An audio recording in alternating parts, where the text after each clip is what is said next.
Que se passe-t-il quand votre vie ordinaire devient un cauchemar surnaturel? Digi tremble dans son pyjama, confrontant un étranger musclé aux cheveux turquoises qui irradie une énergie verte mortelle. La silhouette menaçante sourit alors que Digi crie d'incrédulité. Comment tout a-t-il pu déraper si loin? Il y a seulement 2 heures, son monde était complètement normal. Plus tôt dans la soirée, Digi guide ses amis avec confiance à travers la forêt dense, lanterne levée contre l'obscurité. Un ami remet en question la sagesse de leur aventure, tandis qu'un autre la qualifie de terrible idée. Digi les rassure. Cet endroit est abandonné. Personne ne vient ici. Mais quand une araignée atterrit sur l'un d'eux, leur bravade se transforme en cri de panique. Le calme du groupe se brise alors qu'une lumière mystérieuse les illumine. Le garçon aux cheveux bouclés avec des lunettes les avertit. « Fou, vous pensez que c'est abandonné, mais ce n'est pas le cas. Il y a une légende, déclare-t-il. Un horrible esprit hante ces lieux. » Alors qu'il parle, une silhouette fantomatique se matérialise, ensanglantée et entourée de notes musicales étranges. L'avertissement arrive trop tard. Le sang éclabousse de manière inquiétante dans l'obscurité alors que la légende se déroule. Le garçon blond au chapeau rouge déclare solennellement « Il n'y a eu aucun survivant. » L'esprit tord les coups jusqu'à ce que les têtes se détachent. Mais la logique perce la peur alors qu'un ami questionne. S'il n'y a pas de survivants, comment les gens connaissent-ils cette légende? Digi se raidit lorsqu'on l'appelle rabat-joie, se défendant avec frustration animée. À travers le chemin ombragé de la forêt, le groupe avance prudemment vers leur destination. Le garçon avec la lampe de poche les guide, tandis que Digi jette un regard en arrière, nerveux. Un feuillage dense les engloutit, alors que la lumière de la lune filtre à travers la canopée au-dessus. Enfin, ils atteignent une clairière où leur lampe révèle une structure imposante devant eux. Ils y sont, mais l'atmosphère reste lourde de terreur inexprimée. Près du bâtiment abandonné, baigné dans une lumière lunaire étrange, le groupe débat de leur prochain mouvement. Le garçon aux cheveux bouclés lève des baguettes, suggérant qu'il décide qui entre en premier. « C'est vraiment flippant », murmure l'un. « C'est une idée si stupide », proteste un autre. Mais les règles de leur jeu tordu sont établies. Quelqu'un doit faire face à ce qui se cache à l'intérieur, seul. La tension atteint son paroxysme alors qu'ils tirent au sort pour leur défianter. Un garçon plaide désespérément. « Ça ne doit pas être moi encore ». Un autre balbutie, demandant à refaire la sélection. Mais les règles sont absolues. Le défi est clair. Une personne doit entrer seule dans le bâtiment hanté et récupérer un objet. Le sort est jeté. Pas de retour en arrière maintenant. Alors qu'ils se rassemblent autour d'une boîte d'objets mystérieux, le poids de leurs activités occultes devient clair. C'est vraiment idiot et dangereux, admet l'un. Pourquoi faisons-nous ça? Parce qu'ils sont le club occulte. Mais ce n'était pas toujours comme ça. C'était juste traîner, parler de choses effrayantes. Maintenant, leurs rencontres décontractées ont évolué en quelque chose de bien plus périlleux. Digi s'avance avec une détermination sombre. Je vais le faire. L'insécurité du groupe se manifeste alors qu'ils s'inquiètent de leur incapacité à recruter de nouveaux membres. C'est définitivement pourquoi nous ne pouvons pas avoir de nouveaux membres, observe l'un. Alors que Digi saisit le bras de son ami, le surprenant, l'atmosphère devient sérieuse. La seule raison pour laquelle l'un les suit est de s'assurer qu'ils ne se blessent pas. Quelle parole prophétique cela s'avérera. À l'intérieur de l'école abandonnée, Digi navigue dans des couloirs ombragés avec sa lampe de poche perçant l'obscurité. Ces lieux sont toujours flippants, admet-il, prévoyant de fouiller dans l'une des salles de classe. Le bâtiment s'effondre autour de lui. Lorsqu'il aperçoit une fenêtre ouverte, l'excitation scintille, jackpot. Il y a plein de choses à prendre.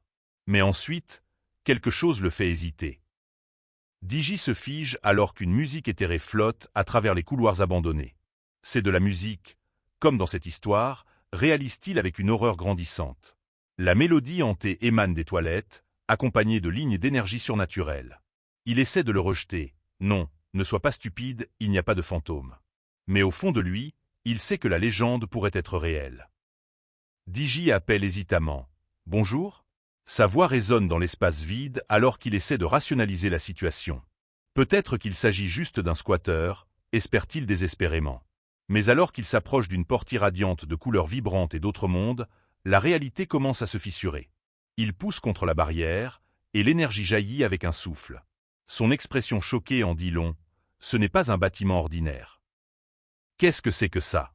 Digi regarde avec admiration un portail tourbillonnant d'énergie violette, rose et bleue. Le sous-sol autour de lui semble pulser d'une puissance surnaturelle. Sa prise sur la lampe de poche se resserre alors qu'un bruit soudain résonne dans l'espace. Qui est là? Appelle-t-il, mais seul le silence répond. Le portail coloré l'attire, une porte vers quelque chose au-delà de sa compréhension. Un rat crie dans l'obscurité, plongeant Digi dans la panique. Son visage trempé de sueur reflète une terreur pure alors qu'il recule en trébuchant, criant de peur.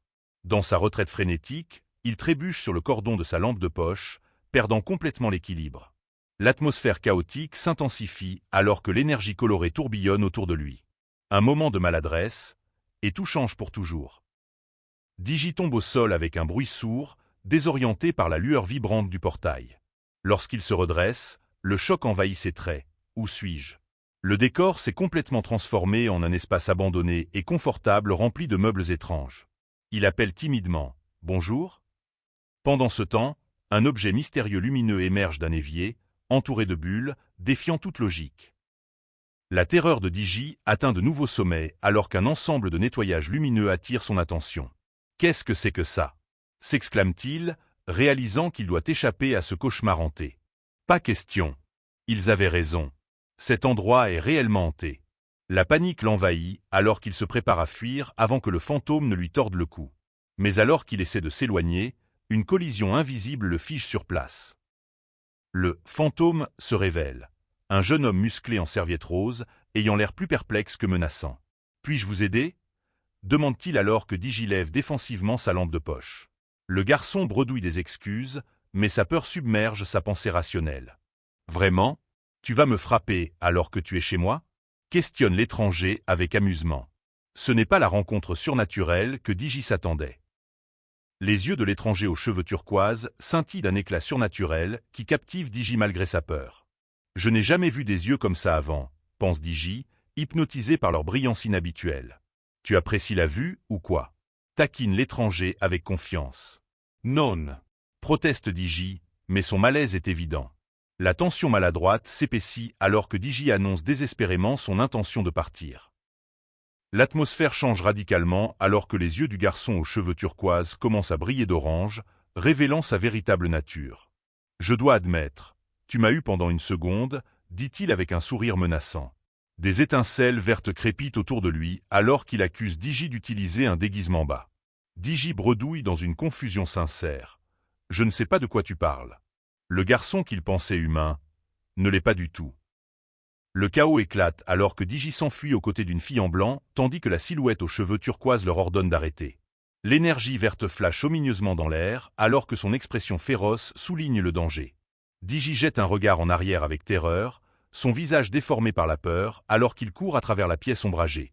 La chasse a commencé, et il n'y a nulle part où se cacher de ce prédateur surnaturel. Un rat aux yeux rouges brillants apparaît, ajoutant au chaos surnaturel entourant Digi. Le garçon musclé aux cheveux turquoise se précipite en avant avec détermination alors qu'une silhouette menaçante en costume se matérialise, enveloppée d'énergie rouge. Enfin, l'homme en costume dit avec une satisfaction sinistre. Les pièces de ce puzzle d'un autre monde se mettent en place, et Digi est piégé au centre de force qui le dépasse. « Je t'ai retrouvé encore », déclare l'homme aux cheveux rouges avec confiance, l'énergie rouge crépitant autour de lui comme une aura menaçante. Superfiche se tend sous le choc, la sueur perlant sur son front alors que ses pires craintes se matérialisent. Le sourire tordu de l'homme révèle une pure malice alors qu'il plane sur la scène. « Pourquoi ne peux-tu pas juste me laisser tranquille ?» supplie Superfiche désespérément, mais la présence de son poursuivant remplit le salon vintage de terreur. Superfiche tend désespérément la main. « Qui sont ces gars ?» Digi fait écho à sa confusion et sa terreur. « Qui sont ces gars ?» La réponse sinistre de l'homme aux cheveux rouges les glace tous les deux. « Pas avant que tu sois mort. » Soudain, une explosion secoue la pièce avec un bruit assourdissant. L'énergie rouge déferle alors que Superfiche se prépare, criant de douleur. La bataille surnaturelle a commencé pour de bon. L'explosion envoie des ondes de choc à travers la pièce alors que Digi se protège défensivement contre l'assaut. L'attaquant en costume se tient avec confiance, une orbe de feu flamboyant dans sa paume, dégageant une pure menace. « Qui es-tu » exige Digi, mais la réponse de l'homme est sinistrement simple. « Maintenant ». Une autre poussée d'énergie éclate entre eux, envoyant Digi voler en arrière dans les airs comme une poupée de chiffon. Le verre explose dans toutes les directions alors que l'attaquant traverse une fenêtre, son expression choquée révélant que la marée tourne. Digi panique, criant « Que se passe-t-il » Il esquive frénétiquement alors que des attaques fusent près de lui. « Accroupis-toi » crie-t-il, avertissant les autres alors que des traînées rouges de danger remplissent l'air. La foudre violette crépite de manière inquiétante, le frappant avec une force écrasante. Le chaos surnaturel atteint son paroxysme. Une silhouette menaçante enveloppée d'énergie violette pointe directement vers Digi, commandant son attention avec une autorité mortelle. « Et toi dans la veste rouge, lance-moi quelque chose. » Digi recule sous le choc. « Moi ?» L'urgence de la silhouette est palpable alors qu'il exige. « Lance juste quelque chose, n'importe quoi. » Maintenant. Digi hésite, accablé par la demande bizarre. Quel genre de jeu tordu est-ce?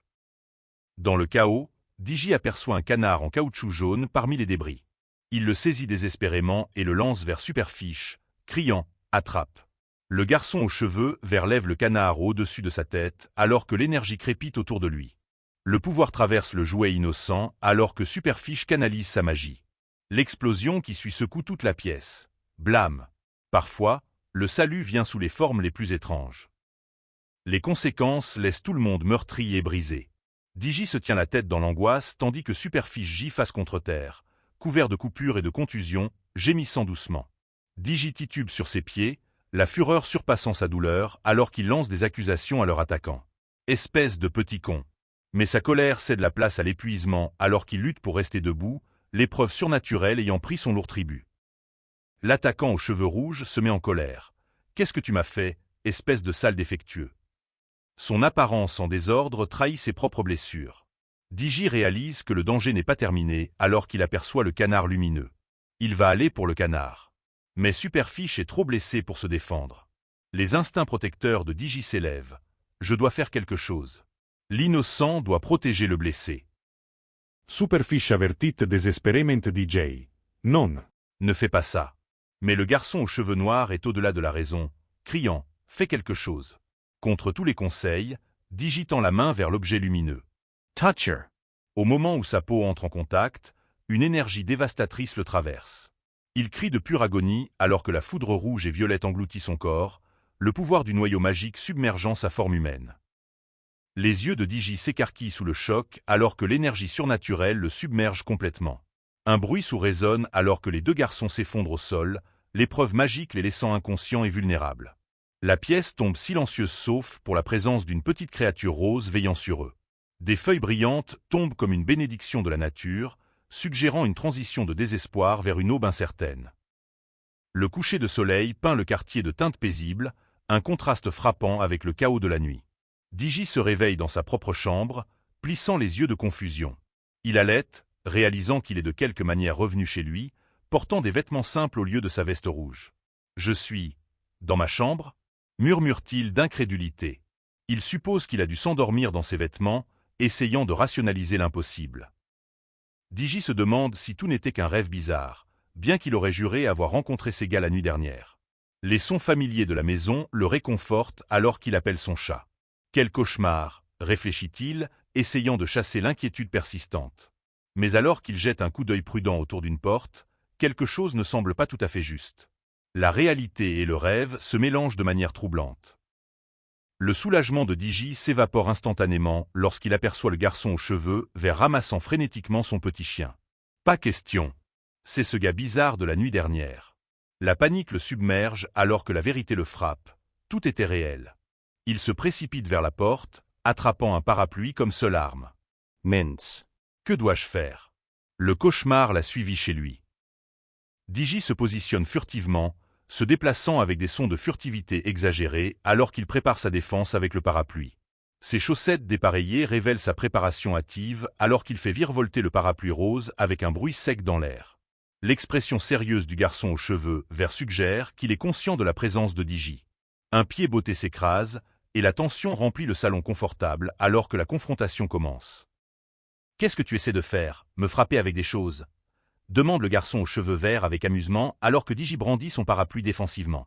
L'étranger sourit malicieusement, s'emparant sans effort du parapluie rose des mains de Digi, le faisant s'exclamer « Hack !» La frustration déborde alors que Digi serre les poings. « Qu'est-ce que tu veux? Que fais-tu chez moi ?»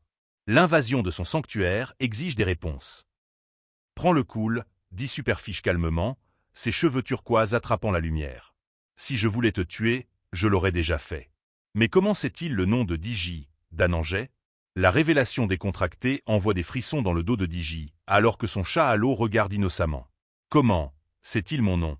Se demande Digi, réalisant que cet étranger en sait bien plus sur lui qu'il ne devrait. L'agitation de Digi atteint son paroxysme alors qu'il confronte l'intrus qui s'installe chez lui. Ne t'en va pas, j'ai encore des questions. Qui es-tu? Que s'est-il passé la nuit dernière? Et tu ne peux pas juste manger la nourriture de quelqu'un. Mais Superfiche hausse les épaules avec désinvolture, mordant dans un sandwich. Étant donné que j'ai sauvé ta vie et t'ai ramené chez toi, je pense que j'ai droit à un sandwich. L'audace est exaspérante, mais d'une certaine manière logique. Superfiche examine avec amusement la carte d'identité de Digi tout en savourant son encas, son attitude détendue contrastant fortement avec la frustration croissante de Digi. Rends-le-moi, exige Digi, tendant la main désespérément vers la carte. Et ce n'était pas pour toi. La posture confiante du garçon aux cheveux verts ne fait qu'alimenter davantage la colère de Digi. Ah! Qui es-tu? La question simple flotte dans l'air, attendant des réponses qui changeront tout. Qui es-tu? Exige Digi une dernière fois. Superfiche répond avec un simple sourire. Sur fond de fleurs en pleine floraison, il se présente officiellement. Je m'appelle Superfiche. Je suis une sorcière. La révélation décontractée flotte dans l'air floral comme un sort lui-même. Digi traite cette information impossible, son esprit luttant pour l'accepter. Super, poisson? Répète-t-il, déconcerté. C'est le nom fictif le plus stupide que j'ai jamais entendu, proteste Digi, mais Superfiche défend fièrement son identité. Ce n'est pas faux, cela signifie supérieur. Leur argument change lorsque Digi se souvient soudain. Attends, que s'est-il passé avec ce gars? L'attaquant aux cheveux rouges de la nuit dernière. Il est parti, explique simplement Superfiche, comme si les batailles surnaturelles et les départs mystérieux étaient des événements parfaitement normaux. Superfiche explique la gravité des événements de la nuit dernière. L'attaquant a essayé de le tuer, alors il a retiré le noyau de l'homme. Attends, interrompt Digi, tu vas devoir ralentir. Qu'est-ce qu'un noyau? C'est essentiellement la source de magie et d'énergie dans nos corps, clarifie Superfiche, le comparant à une pomme. Alors que la compréhension se fait, Digi regarde nerveusement Superfiche commencer à explorer son domicile sans invitation. Le transfert magique impliquant le canard prend un tournant inattendu. Le noyau était censé aller dans le canard en caoutchouc, mais Digi l'a contenu à la place. Le pouvoir s'est transféré en lui. Que va-t-il m'arriver? Exige DJ desesperément. As-tu une sorte de solution? Mais l'expression incertaine de Superfiche ne lui apporte aucun réconfort. La sorcière n'a jamais utilisé ce sort auparavant. Le destin de Digi est suspendu dans un territoire inconnu. Superfiche gifle soudainement Digi au visage, le choquant complètement. Qu'est-ce que tu crois faire? Proteste Digi avec colère. J'essayais de le retirer, explique Superfiche avec désinvolture, comme si l'agression physique était une procédure magique normale. Ag! C'est fou! S'exclame Digi, accablé par la situation bizarre. Dis-moi que ça n'est pas en train de se produire. Mais la réalité refuse de se plier à ses désirs désespérés. Je veux juste le noyau, déclare Superfiche, tenant la figurine de canard lumineux. Et ensuite, je te laisserai tranquille. Tu promets? Demande Digi désespérément. Absolument, confirme Superfiche. Il retirera le noyau, le remettra dans le canard et effacera la mémoire de Digi. Digi pourra retourner à sa petite vie humaine joyeuse, ignorant la magie et les sorcières. L'offre semble trop belle pour être vraie, et probablement l'est. D'accord. Acquiesce Digi avec une détermination désespérée. Faisons-le maintenant. Superfiche répond avec une résolution égale, bien que son expression suggère que la procédure ne sera pas agréable. Allons-y, dit-il, levant la main pour conjurer une flamme bleue lumineuse tout en tenant le canard jaune. L'énergie magique crépite de manière inquiétante entre ses doigts. Quoi qu'il arrive ensuite, tout changera, d'une manière ou d'une autre. L'extraction magique commence avec une force dévastatrice. Digi se tient les poings serrés, son visage déformé par la colère et la détermination. Superfiche manie l'énergie mystique de manière agressive alors que l'électricité crépite dans l'air. L'onde de choc éclate avec une intensité violente, frappant Digi avec des secousses douloureuses. Les deux garçons luttent désespérément alors que la procédure dangereuse échappe au contrôle de quiconque. Arates! Crie Digi, mais il est trop tard. Ah! Crie Superfiche, se tenant la poitrine alors qu'une douleur inattendue le traverse. Pendant ce temps, Digi est assis, recroquevillé au sol, son visage tordu par l'angoisse. Cette douleur, grogne-t-il, luttant pour comprendre la sensation atroce. On dirait que mes entrailles sont arrachées. La procédure magique a échoué catastrophiquement, blessant à la fois la sorcière et l'humain de manière que personne n'avait anticipée. Je ne peux pas respirer. Halète Digi désespérément, recroquevillé sur le sol alors que sa force vitale s'éteint. Superfiche tend la main frénétiquement, et « Reste avec moi ». Son désespoir est palpable alors qu'il essaie de garder Digi conscient. « Tu m'entends » supplie-t-il, mais les réponses de Digi deviennent de plus en plus faibles. L'extraction magique est devenue un combat pour la survie, et le temps presse. L'énergie verte s'écoule des mains de Superfiche alors qu'il tente une magie d'urgence pour sauver la vie de Digi. Le garçon aux cheveux noirs halète d'alarme, ses yeux grands ouverts de peur alors que l'énergie surnaturelle le traverse. « Ouais, doucement », essaie de le calmer Superfiche, mais Digi grimace de douleur. « Est-ce que tu l'as sorti ?» demande-t-il faiblement. « Non », admet Superfiche, Digi l'a repoussé avant qu'il puisse finir le sort. Ils sont tous deux piégés dans ce lien magique, et aucun ne sait ce qui va suivre. Les conséquences sont dévastatrices. Superfiche se prélasse, les jambes croisées, avec ce sourire irritant toujours sur les lèvres. « J'ai oublié que les humains sont fragiles », se moque-t-il, comme si l'expérience de mort imminente de Digi n'était qu'un léger inconvénient.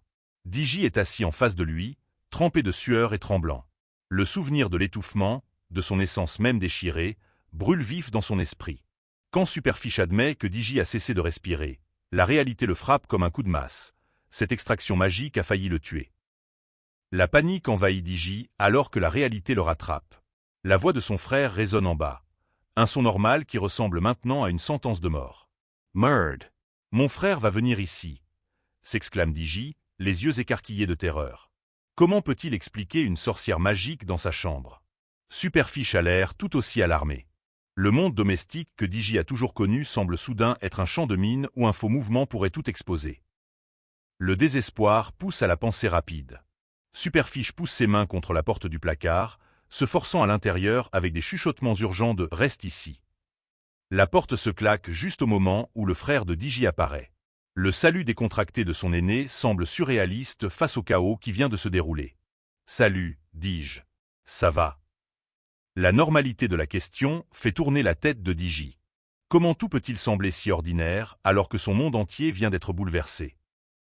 Digi s'efforce de maintenir l'illusion de normalité. Il s'étire et rit nerveusement, expliquant qu'il s'est juste endormi dans ses vêtements. Une demi-vérité qui ressemble à marcher sur du verre. Son frère mentionne le travail ce soir, complètement inconscient du chaos surnaturel qui a failli engloutir la pièce. « Dors bien !» appelle Digi avec une gaieté forcée. Mais ensuite un bruit, clac, brise la paix fragile. Son sang se glace. Que faire maintenant? Où est passé Superfiche? Digi cherche frénétiquement dans la pièce, son cœur battant à tout rompre. Le placard est vide, comme si la sorcière avait simplement disparu dans les airs. Puis la magie remplit l'espace. Superfiche se matérialise avec un dramatique apparaître. L'énergie tourbillonne autour d'eux. « Tu sais que je peux utiliser la magie, n'est-ce pas ?» dit Superfiche avec désinvolture, comme si la téléportation était aussi banale que respirer. Mais ces mots suivants glacent Digi jusqu'aux os. « Tu vas devoir venir avec moi. » L'exigence de Superfiche ressemble à un piège se refermant autour de la gorge de Digi. Les yeux de la sorcière sont sérieux maintenant, tout amusement disparu. Digi proteste désespérément. Il ne peut pas simplement disparaître, ne peut pas abandonner ses responsabilités, sa vie. Mais Superfiche tranche à travers ses excuses comme une lame. « Tu as failli mourir 2 fois depuis que tu m'as rencontré », déclare-t-il froidement. L'horloge indique 8 heures. Le temps s'écoule, emportant avec lui tout semblant d'existence normale pour Digi. Le choc frappe Digi comme un coup physique. Il est encore parti. La sorcière a disparu sans laisser de traces, laissant Digi seul avec ses pensées spirales. Alors qu'il traverse la ville, les écouteurs bloquant le monde, une vérité terrifiante résonne dans son esprit. Je ne peux pas croire que cela arrive vraiment. Sorcières. Magi. Noyau qui pourrait le tuer. Les rues familières se brouillent, mais rien ne semble réel désormais. Sa santé mentale est suspendue à un fil. La question le hante à chaque coup de pédale. Pourquoi cela doit-il être moi? La voix de Digi se fissure d'épuisement et d'incrédulité. Le cauchemar entier semble encore être un rêve fiévreux, trop fou pour être réel. Mais quand quelqu'un appelle son nom à l'école, son corps réagit avec une terreur pure. Il sursaute violemment, ses nerfs si à vif qu'un simple salut amical semble être une attaque. Le monde magique l'a laissé nerveux, paranoïaque, à jamais changé. Les visages inquiets de ses amis percent à travers la panique de Digi. « Où es-tu allé hier soir? Nous avons attendu des heures. » Leur inquiétude est sincère, leur soulagement palpable en voyant qu'il est en vie. « Nous étions tellement inquiets !» s'exclame un ami, le tirant dans une étreinte. Pendant un instant, Digi ressent la chaleur de la connexion humaine. Mais la culpabilité le ronge. Comment peut-il leur dire la vérité? Comment peut-il expliquer qu'il est devenu quelque chose de dangereux? Le rire nerveux de Digi sonne creux même à ses propres oreilles. Pas moyen de leur dire la vérité. Ses amis croient aux fantômes, c'est sûr, mais aux sorcières? Aux noyaux magiques?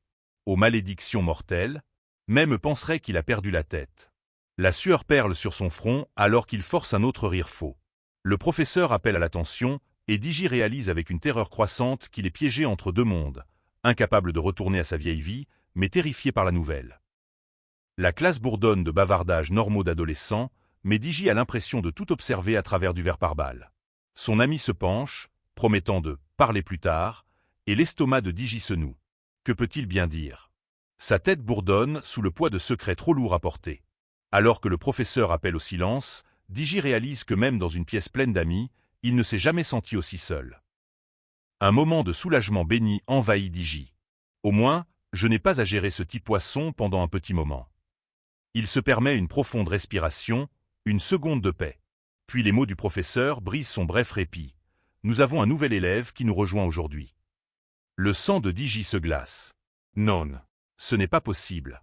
S'il te plaît, univers, pas aujourd'hui. Mais au fond de lui, il sait déjà. Son cauchemar est sur le point de devenir infiniment pire. L'univers a un sens de l'humour malsain. Les pires craintes de Digi se matérialisent alors qu'une silhouette familière franchit la porte. Cheveux-ils brillants, sourire confiant en place. « Pas possible !»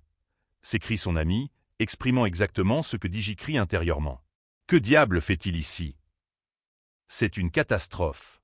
Superfiche ne le traque plus seulement. Il infiltre toute la vie de Digi, son espace sûr, son dernier refuge contre le chaos surnaturel. Digi sursaute comme s'il avait été frappé par la foudre. Autour de Superfiche, des pétales de fleurs semblent scintiller dans l'air, une sorte de glamour magique qui rend la sorcière incroyablement charmante. L'effet est immédiat et dévastateur. Les élèves rougissent et s'évanouissent, les cœurs flottant pratiquement autour de leur tête en regardant le nouvel arrivant. « Et » s'exclame-t-il en chœur. Digi regarde avec horreur alors que Superfiche jette son sort sur toute sa classe. Digi enterre son visage dans ses mains, souhaitant pouvoir disparaître complètement. « Je m'appelle Sébastien », annonce Superfiche avec un flair théâtral, portant une guirlande de fleurs comme une sorte de roi de bal magique. Les filles rient et s'évanouissent, OH. Complètement envoûtées par son charisme surnaturel. Sebastian. Bien sûr, il choisirait un nom qui sonne à la fois mystérieux et charmant. Je le déteste tellement, pense Digi, son humiliation totale. Mais le professeur ne se laisse pas berner par le numéro de Superfiche. Son regard sévère se fixe sur les cheveux tilts et les piercings de la sorcière, des violations du code vestimentaire strict. Digi regarde avec une panique croissante alors que la confrontation se déroule. Puis Superfiche lâche sa bombe. Oh, mais c'est naturel. C'est une condition médicale rare. Sa voix déborde de fausse innocence. Digi peut seulement regarder avec incrédulité. Comment Superfiche a-t-il toujours une réponse à tout? La confiance de Superfiche est inébranlable. Il regarde le professeur droit dans les yeux, son sourire ne vacillant jamais. Vous avez l'air d'un homme intelligent, monsieur. Je suis sûr que vous en avez entendu parler. L'audace est époustouflante, et d'une manière ou d'une autre, ça fonctionne. Le professeur balbutie, son autorité s'effondrant alors qu'il admet qu'il pense avoir lu sur une telle condition. La machoire de DJ Tombe. Vous devez rigoler. Murmure-t-il. Y a-t-il une situation que Superfiche ne peut pas manipuler? Le professeur fait signe à Superfiche de se diriger vers l'arrière de la classe. De tous les sièges vides dans la pièce, le destin le guide vers celui juste derrière Digi. Allez, pourquoi là?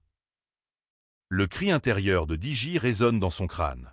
Il couvre son visage de ses mains, évitant désespérément le contact visuel. Mais il peut sentir la présence de Superfiche brûlée dans son dos, ce sourire insupportable rayonnant de triomphe. Il n'y a plus de fuite maintenant. Les pensées de Digi plongent dans la pure panique. Que ai-je fait pour mériter ça? Superfiche est assis derrière lui, les bras croisés, rayonnant de satisfaction. La sorcière a réussi à envahir l'école de Digi, à charmer ses camarades de classe et à duper son professeur. Quel âge a ce type? Se demande désespérément Digi. Mais la pire réalisation frappe comme un coup de masse. Cela pourrait vraiment mal tourner. Je ne veux vraiment pas, mais je dois lui parler. Chaque seconde semble une éternité. Digi peut sentir les yeux de Superfiche percer l'arrière de son crâne comme des lasers. L'horloge tourne avec une lenteur agonisante alors qu'il prie silencieusement pour que le cours se termine. Enfin, par pitié, le professeur les libère pour la pause. Le livre de Digi frappe le bureau avec un « tude », soulagé. Mais son soulagement est de courte durée. Maintenant vient le véritable cauchemar. Il doit réellement interagir avec son stalker surnaturel. Superfiche ne perd pas de temps à travailler son charme. Il se penche vers un groupe d'élèves, son sourire prédateur sous son apparence amicale. « Alors, vous êtes tous amis avec Danaget ?» La question flotte dans l'air comme une arme chargée. Digi regarde avec horreur alors que ses camarades le déchirent. Il est un peu étrange, vraiment bizarre, chuchote-t-il. La trahison fait mal. Ces gens qu'il pensait être des amis sont prêts à le trahir. Digi ne peut plus supporter. Il se dirige vers la porte sur des jambes tremblantes, mais Superfiche est déjà un pas en avant. La main de la sorcière jaillit, saisissant le col de Digi avec une vitesse surnaturelle. Leurs camarades regardent avec des yeux larges et anxieux. « Est-ce qu'il nous a entendus ?» chuchote l'un d'eux avec peur. Les amis de Digi appellent dans la confusion alors qu'il est traîné, mais il n'y a pas d'échappatoire à l'emprise de Superfiche. Le chasseur a attrapé sa proie. Dehors, loin des regards indiscrets, la contenance de Digi craque enfin. « Vous ne pouvez pas être ici !» crie-t-il, la voix brisée par le désespoir. Superfiche reste incroyablement calme, mentionnant avec désinvolture à quel point il aime l'école. « Je m'attache déjà, donc je pense que je vais rester. » Les mots frappent Digi comme des coups physiques. Ce n'est pas une visite, c'est une occupation. Superfiche prévoit de faire de la vie de Digi un cauchemar permanent. Superfiche s'approche, sa présence écrasante. « Où va cette petite tête à toi quand tu regardes comme ça ?» Sa voix a un ton qui fait frémir la peau de Digi. Le bras de la sorcière glisse autour des épaules de Digi, possessif, territorial, inéluctable. Digi essaie de protester, mais Superfiche le coupe avec cette même confiance exaspérante. « Puisque tu ne veux pas venir avec moi, je vais juste te suivre. » La menace est claire. La terreur frappe sans avertir. Le visage de Georges se contorsionne dans une horreur absolue, alors qu'il balbutie « Dédé démon ». Le mot déchire l'air comme un coup de feu. Le chaos éclate instantanément. Les élèves se dispersent. Quelqu'un court chercher de l'aide. La panique se propage comme une traînée de poudre. Le cœur de Digi s'arrête. C'est exactement ce qu'il craignait. La nature surnaturelle de Superfiche est exposée, et maintenant tout s'effondre. Le monde normal et le monde magique se sont heurtés de manière catastrophique. Le monde de Digi bascule sur son axe. « Georgie !» crie-t-il alors que son ami s'effondre, submergé par la terreur surnaturelle. Les effets sonores résonnent autour d'eux. Tinc. Zap. Alors que la véritable nature de Superfiche se manifeste d'une manière que Digi peut à peine comprendre. Le nom de son ami déchire à nouveau sa gorge, brute de désespoir.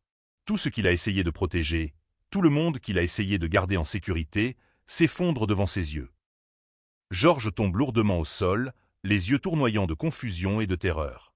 Digi se précipite aux côtés de son ami tombé, la voix brisée par la panique. « Georgie, ça va ?»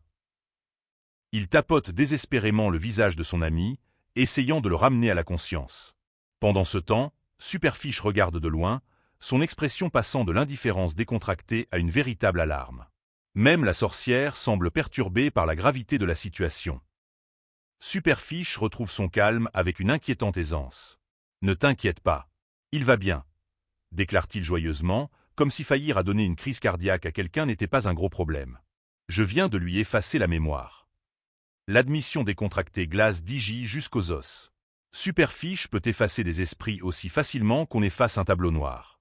Quand Digi saisit la chemise de la sorcière dans la fureur, l'appelant « Superfric », il réalise l'ampleur réelle du monstre avec lequel il traite. La colère de Digi explose comme un barrage qui cède. « Vous ne pouvez pas simplement attaquer mes amis. » Mais Superfiche reste froidement indifférent, rejetant Georges comme quelqu'un qui a trop vu. Le mépris décontracté de la sorcière pour la vie humaine est stupéfiant. Il parle d'effacer des mémoires comme d'autres parlent de chasser des mouches. C'est déjà assez mauvais qu'un humain soit impliqué dans tout ça, murmure Superfiche, et Digi réalise avec une horreur croissante qu'il est un humain, un problème à gérer. La crise immédiate passe, mais les dégâts sont faits. George est assis par terre, la confusion obscurcissant ses traits alors que la magie de Superfiche prend effet. « Tu t'es évanoui », explique la sorcière avec une fausse préoccupation, et d'une manière ou d'une autre, George accepte ce mensonge évident. « Oh », dit-il simplement, sa mémoire se fragmentant déjà. Digi regarde l'innocence de son ami être volée en temps réel, et la culpabilité menace de le déchirer. Plus tard, dans un moment de normalité surréaliste, Superfiche est assis dehors comme n'importe quel autre élève. Sauf qu'il savoure un bonbon avec un flair surnaturel. « Alors, dois-je vraiment rester dehors ?» demande-t-il avec une innocence feinte, comme s'il n'avait pas juste terrorisé la moitié de l'école. Son comportement joueur rend tout encore pire. Digi le fixe avec incrédulité. Comment quelqu'un d'aussi dangereux peut-il sembler si inoffensif? À l'intérieur de la salle de club, Superfiche repousse à nouveau les limites. Les membres du club occulte protègent leur espace sacré avec ferveur. Cet endroit est strictement réservé aux membres du club. Mais les règles ne signifient rien pour une sorcière qui peut réécrire la réalité d'une pensée. Digi regarde, impuissant, alors que Superfiche joue avec les émotions de ses amis, transformant leur passion en un jeu. Chaque mot semble être une manipulation, chaque sourire un mouvement calculé dans un plan plus vaste. L'ironie est suffocante. L'ami excité de Digi révèle que c'est le « club occulte », et assis juste à côté d'eux se trouve un véritable être surnaturel. Superfiche s'anime avec un intérêt sincère, énumérant décontracté des créatures des ténèbres, vampires, loups-garous, sorcières. Il prononce le mot « sorcière » comme si c'était juste un autre passe-temps, pas son espèce réelle. « Tu es aussi un passionné d'occultisme » demande-t-il avec une parfaite innocence. S'il savait à quel point leur monde fantastique est réel. Digi est tiré loin du désastre qui se déroule devant ses yeux. Ses amis l'entraînent vers leur réunion de club, inconscient du prédateur surnaturel qu'ils laissent derrière eux. Le plaisir venait juste de commencer, avait dit Superfiche avec ce sourire caractéristique. L'estomac de Digi se tord de peur. Quel genre de plaisir une sorcière a-t-elle avec des humains sans méfiance? Alors qu'il est forcé de partir, il ne peut qu'imaginer le chaos que Superfiche causera en son absence. La réunion du club apporte sa propre crise. Le club occulte fait face à la fermeture. Trop peu de membres, aucune participation au festival de l'année dernière. Digi regarde ses amis paniqués alors que leur sanctuaire bien-aimé vacille au bord de l'extinction. Il doit sûrement y avoir quelque chose que nous pouvons faire, plaide désespérément Eugène. Le timing ne pourrait pas être pire. Juste au moment où Digi a le plus besoin de sa vie normale, même cela menace de lui échapper. Puis le désastre frappe d'un angle inattendu. Superfiche apparaît comme un requin flairant le sang dans l'eau. « Je vais rejoindre votre petit club », annonce-t-il avec cette confiance insupportable. Le cœur de Digi s'arrête. C'est exactement ce qu'il craignait. Superfiche infiltrant chaque aspect de sa vie, transformant son sanctuaire en un autre terrain de chasse. Le sourire de la sorcière promet le chaos déguisé en salut. Le monde de Digi s'effondre en temps réel. Que fait-il? Pense-t-il frénétiquement alors que ses amis célèbrent l'offre de Superfiche. Sainte morue! C'est génial! S'exclame l'un d'eux, complètement inconscient du danger. Digi essaie désespérément d'arrêter ce cauchemar. Non, absolument pas. Il ne peut pas être dans le club. Mais ses amis se retournent contre lui, remettant en question ses objections. Comment peut-il expliquer que leur potentiel sauveur est en réalité un prédateur surnaturel? Les accusations font mal. Les mots d'Eugène tranchent à travers les défenses de Digi. Tu agis vraiment bizarrement ces derniers temps. Depuis que tu nous as laissés à cette école abandonnée. L'ironie est amère. C'est exactement à ce moment-là que son cauchemar surnaturel a commencé. Mais comment peut-il leur dire la vérité? Ses amis ne voient que sa paranoïa, pas le danger très réel qui se cache derrière le charme de Superfiche. Ils pensent qu'il est égoïste alors qu'il essaie en réalité de sauver leur vie. Le mot « égoïste » frappe Digi comme un coup physique. Ses amis le regardent avec déception et confusion, incapables de comprendre ses protestations désespérées. La question d'Eugène flotte dans l'air. Pourquoi dirais-tu ça? La tension devient insupportable. Les effets sonores ponctuent le chaos émotionnel. Squeeze, stomp, alors que les relations se fracturent sous le poids de secrets que Digi ne peut jamais révéler. Son isolement est complet. Loin des décombres de ses amitiés, Digi confronte enfin Superfiche seul. La sorcière le suit avec une patience prédatrice, appréciant clairement le chaos qu'il a créé. « Qu'est-ce que c'était tout à l'heure » demande Superfiche avec une innocence feinte. La frustration de Digi déborde en une fureur désespérée. Tout s'effondre à cause de cette créature, et d'une manière ou d'une autre, Superfiche agit comme s'il n'avait rien fait de mal. La voix de Digi se fissure d'émotions brutes alors qu'il trace sa dernière ligne dans le sable. « Je me fiche de ce que tu me fais », déclare-t-il, la voix tremblante de courage désespéré. « Mais ne touche pas à mes amis. C'est une menace née de l'amour, pas du pouvoir.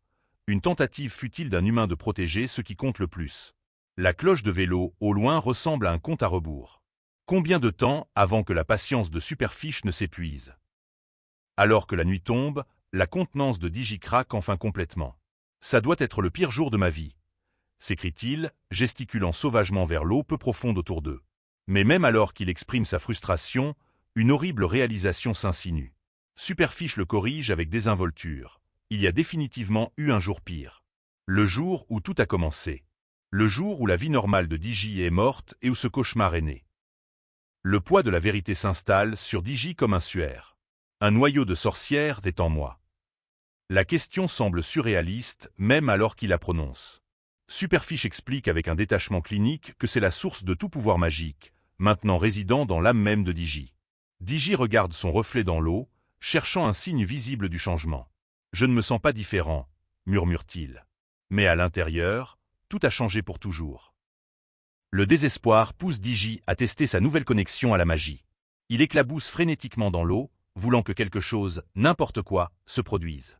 Mais rien ne se passe. Ah, rien ne s'est passé, halète-t-il, l'épuisement remplaçant l'espoir. La réponse désinvolte de Superfiche transperce son dernier vestige d'optimisme, ça ne va pas marcher. Même avec un noyau de sorcière en lui, Digi reste frustrant, désespérément humain. Mais ensuite, l'inattendu se produit. Digi glisse, perdant son équilibre dans l'eau peu profonde.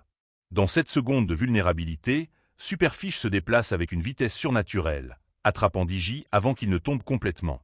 Leurs yeux se rencontrent pendant un battement de cœur, prédateur et proie suspendus dans un moment d'étrange intimité. « Nous devons avoir une petite conversation », déclare Superfiche, sa voix portant une nouvelle urgence. Tout est sur le point de changer à nouveau. Une nouvelle menace se matérialise des ombres.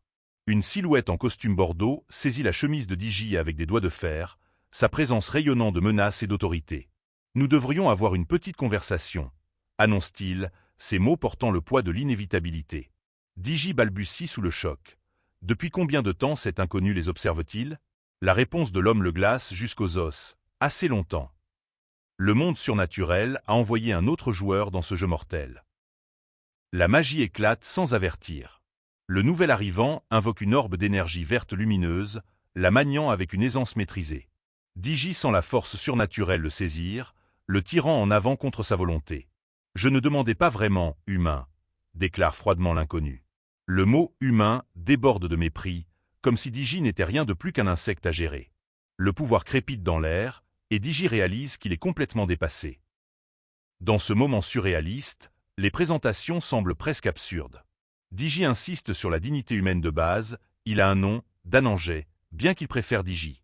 La révélation qu'il ne peut pas utiliser la magie, malgré le noyau de sorcière, ajoute l'insulte à la blessure. « Tu es toujours juste un humain », rappelle Superfiche avec désinvolture. Mais lorsque la conversation devient mortellement sérieuse, parler de Digi explosant sans le noyau, la peur l'empare complètement. Le retournement émotionnel continue alors que Superfiche révèle qu'il rigolait à propos de l'explosion. Le soulagement de Digi est palpable, mais de courte durée. L'intérêt de la sorcière pour la raison pour laquelle Digi a rejoint le club occulte semble assez innocent, mais rien avec Superfiche ne l'est jamais. Alors que le coucher de soleil peint le ciel de brillants oranges et violets, Digi réalise que cette conversation est loin d'être terminée. Les vraies questions n'ont même pas encore commencé. Mais l'inconnu en costume bordeaux n'a aucune patience pour les jeux. Lorsque Digi exige de savoir pourquoi le noyau est si important, la vérité explose des lèvres de la sorcière. Parce que si je ne le récupère pas, je suis dans de beaux draps. La désespérance brute dans sa voix est terrifiante. Ce n'est pas une question de curiosité ou de contrôle. C'est une question de survie. Et alors que Digi traite les implications, un fait horrifiant devient clair. Il n'est pas seulement pris entre des forces surnaturelles, il est le prix qu'ils se battent tous pour. Les accusations volent entre Superfiche et Digi comme des dagues dans la lumière du coucher de soleil. Le sourire du sorcier s'élargit alors qu'il taquine Digi sur l'intrusion dans sa maison. Mais Digi rétorque avec une indignation brute. Ta maison était dans un toilette à l'intérieur d'un bâtiment abandonné. L'absurdité de tout cela s'abat sur eux. S'ils veulent survivre à ce désordre ensemble, ils ont besoin de règles. Structure. Une semblance d'ordre dans le chaos. Digi impose la loi avec une autorité désespérée. Pas de magie publique sauf si absolument nécessaire. Pas de sort lancé sur les gens à volonté. Mais Superfiche n'est pas prêt à être le subordonné de qui que ce soit. Son sourire confiant en dit long. Tu crois vraiment que je vais obéir à chaque ordre? La dynamique de pouvoir change alors que les deux garçons réalisent qu'ils entrent dans une négociation qui pourrait déterminer leur survie. La poignée de main scelle leur destin. La condition de Superfiche est simple mais glaçante. Tu dois faire ce que je dis.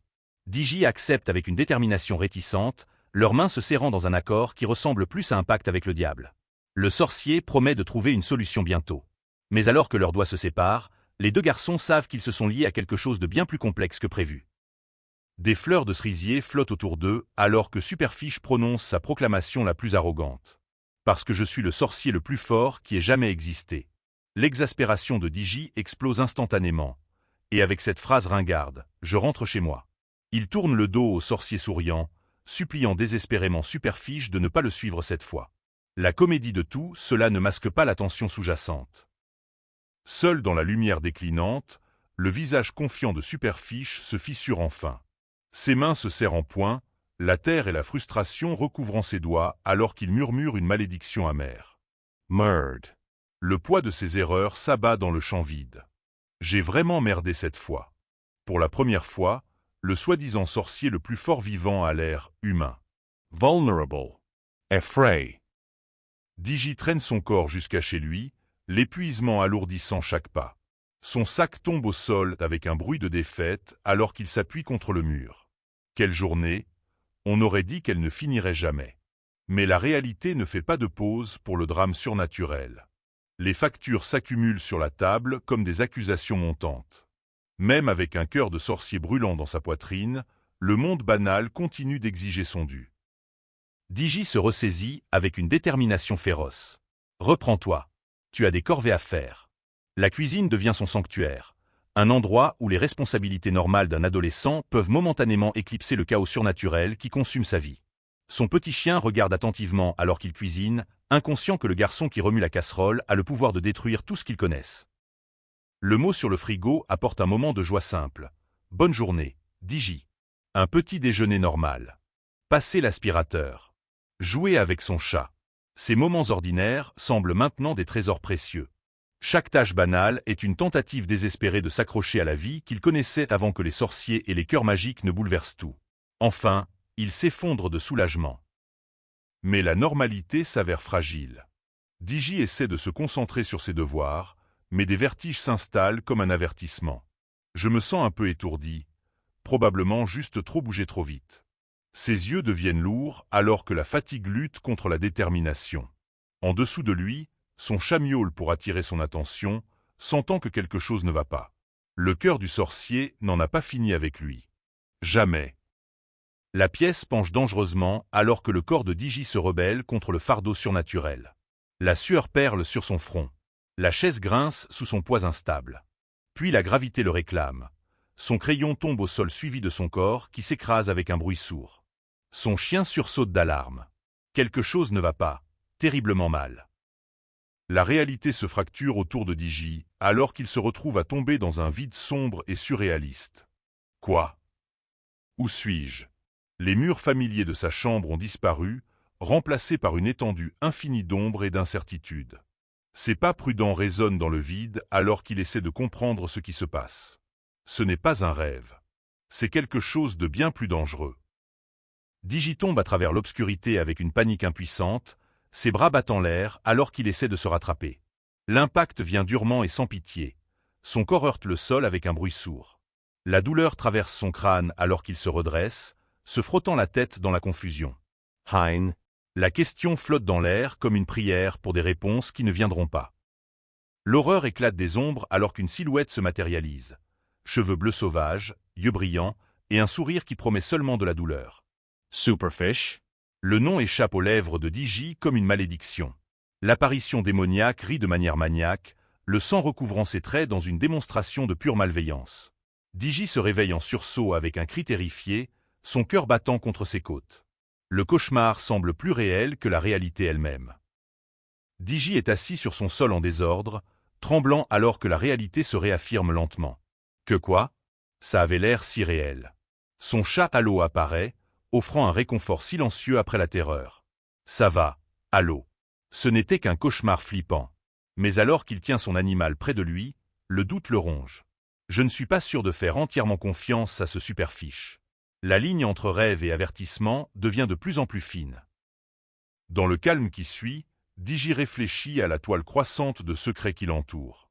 Il cache définitivement quelque chose. Mais il y a aussi une connexion inattendue qui se forme. Tu sembles l'apprécier, pourtant. Une figure confiante en rose le rassure de ne pas s'inquiéter, promettant des solutions. Pourtant, le scepticisme persiste comme une ombre. Non, je ne fais définitivement pas confiance à ce type. Le ciel nocturne dehors reflète ses pensées conflictuelles. L'aube n'apporte que peu de répit alors que Digi bâille largement, l'épuisement gravé sur chaque ligne de son visage. Je n'ai pas bien dormi du tout. La peur des cauchemars récurrent hante chacune de ses pensées. Alors qu'il monte sur son vélo pour aller à l'école, observant des camarades distribuer des flyers au loin, le monde ordinaire continue de tourner. Mais pour Digi, la normalité n'existe plus. Chaque moment est un temps emprunté. À l'école, les amis de Digi l'invitent à rejoindre leurs activités de club, mais il décline poliment. La culpabilité le ronge. Superfiche a vraiment dû les inspirer à sauver le club. Je me sens mal à l'aise à propos d'hier. Le poids de ses secrets devient plus lourd à chaque interaction normale. Puis un bruit familier le fait sursauter. Bien sûr, c'est lui. Même en plein jour, il n'y a pas d'échappatoire. La cour de l'école éclate en admiration typiquement adolescente alors que Superfiche passe sur son vélo. Les amis de Digi s'attroupent avec fascination, complètement hypnotisés par le charisme surnaturel du sorcier. Ce n'est pas que je ne comprends pas. Mais quand Superfiche remarque directement Digi, et Digi, bonjour, la panique envahit son système. Merde, il m'a remarqué. Le chasseur a encore trouvé sa proie. Digi se sent piégé, entouré par les amis qu'il essaie de protéger. J'ai l'impression d'être en danger. Leurs regards admiratifs semblent soudain menaçants plutôt qu'innocents. Ils s'échappent vers le parc où Superfiche rit tranquillement. Mais le chaos éclate quand quelqu'un essaie de voler leurs affaires. Arates. Tournez. Rendez-les, s'il vous plaît. Même les moments de paix se brisent en conflit. La violence explose dans la cour de l'école alors que les papiers s'envolent comme des feuilles d'automne. Nous avons travaillé si dur là-dessus. Ne les détruisez pas. Mais les intimidateurs ne montrent aucune pitié. Personne ne veut faire partie de votre club de fric. Éloigne tes mains dégoûtantes de moi. La confrontation devient vicieuse alors que les points volent et que les étudiants se heurtent. Ce n'est pas juste du harcèlement, c'est la destruction de tout ce qu'ils ont construit. La lutte s'intensifie alors que les corps s'écrasent contre les murs avec une force dévastatrice. Digi essaie d'intervenir, criant désespérément à Johnny de laisser ses amis tranquilles. Mais la menace s'intensifie au-delà du simple harcèlement. Tu vas le regretter, petite salope. Les rires des spectateurs se mêlent au son de la violence. C'est ce qui arrive quand la vie normale d'un adolescent entre en collision avec des conséquences surnaturelles. Digi se fige alors que l'horreur de la situation le frappe. Merde. C'est vraiment mauvais. Son corps refuse de bouger, paralysé par la peur et le poids écrasant de l'impuissance. Bien sûr, personne ne va m'aider. Les murmures d'inquiétude des autres étudiants n'en font qu'accentuer leur terreur collective. Tout le monde a trop peur de Johnny et de sa bande. Je mentirais si je disais que je n'ai pas peur aussi. La douleur explose dans le corps de Digi alors que le premier coup le touche. Il grimace d'agonie mais trouve de la force dans le sacrifice. Ça fait mal, mais au moins c'est moi et pas eux. Ses amis crient d'horreur, mais l'intimidateur ne montre aucune pitié. Ne te détends pas encore, fric. Je commence à peine. Chaque coup porte le poids de la détermination de Digi à protéger ceux qu'il aime, même au prix de sa propre souffrance. Les chances changent dramatiquement alors que plus d'intimidateurs entourent Digi. Quelqu'un lui saisit le poignet avec une force écrasante, tandis que d'autres s'approchent comme des loups sentant le sang. 3 contre 1, hein? La voix moqueuse porte un plaisir sadique. Quel grand garçon fort tu es. L'alarme de Digi grandit alors qu'il réalise que ce n'est plus juste une question d'intimidation, c'est une domination totale. Le visage horrifié de son ami en dit long. Un nouveau joueur entre sur le champ de bataille alors que la confusion éclate parmi les intimidateurs. Qui diable es-tu? La question flotte dans l'air alors que quelqu'un d'inattendu intervient dans la violence. Les corps se tordent et se heurtent alors que la dynamique change complètement. Ce qui semblait être une défaite certaine devient soudainement quelque chose de totalement différent. Le son de la lutte résonne à travers la cour de l'école alors que le pouvoir balance sur le fil du rasoir. Le combat devient une danse désespérée de survie alors que les coups volent et que les corps se battent pour la domination. Oops. Les presque miss se transforment en saisies désespérées alors que les combattants luttent pour prendre le dessus. L'intensité monte à chaque échange, chaque saisie, chaque tirage, chaque tentative désespérée de prendre le contrôle. Le mot égal résonne comme un cri de bataille alors qu'aucun des deux camps ne peut revendiquer la victoire dans ce brutal statu quo. Les corps se heurtent avec une force dégoûtante alors que la mêlée atteint son paroxysme. BOUM. Les combattants s'écrasent au sol tandis que d'autres préparent des attaques dévastatrices d'en haut. À travers des dents serrées, Digi grogne sa détermination. « Hugues, je vais avoir ce fils de… » Sa rage alimente des mouvements désespérés alors qu'il charge en avant. La cour de l'école est devenue une zone de guerre sans vainqueur en vue. Superfiche révèle sa vraie nature alors qu'il esquive sans effort les attaques avec une grâce surnaturelle. « Vous n'avez qu'une seule attaque ?»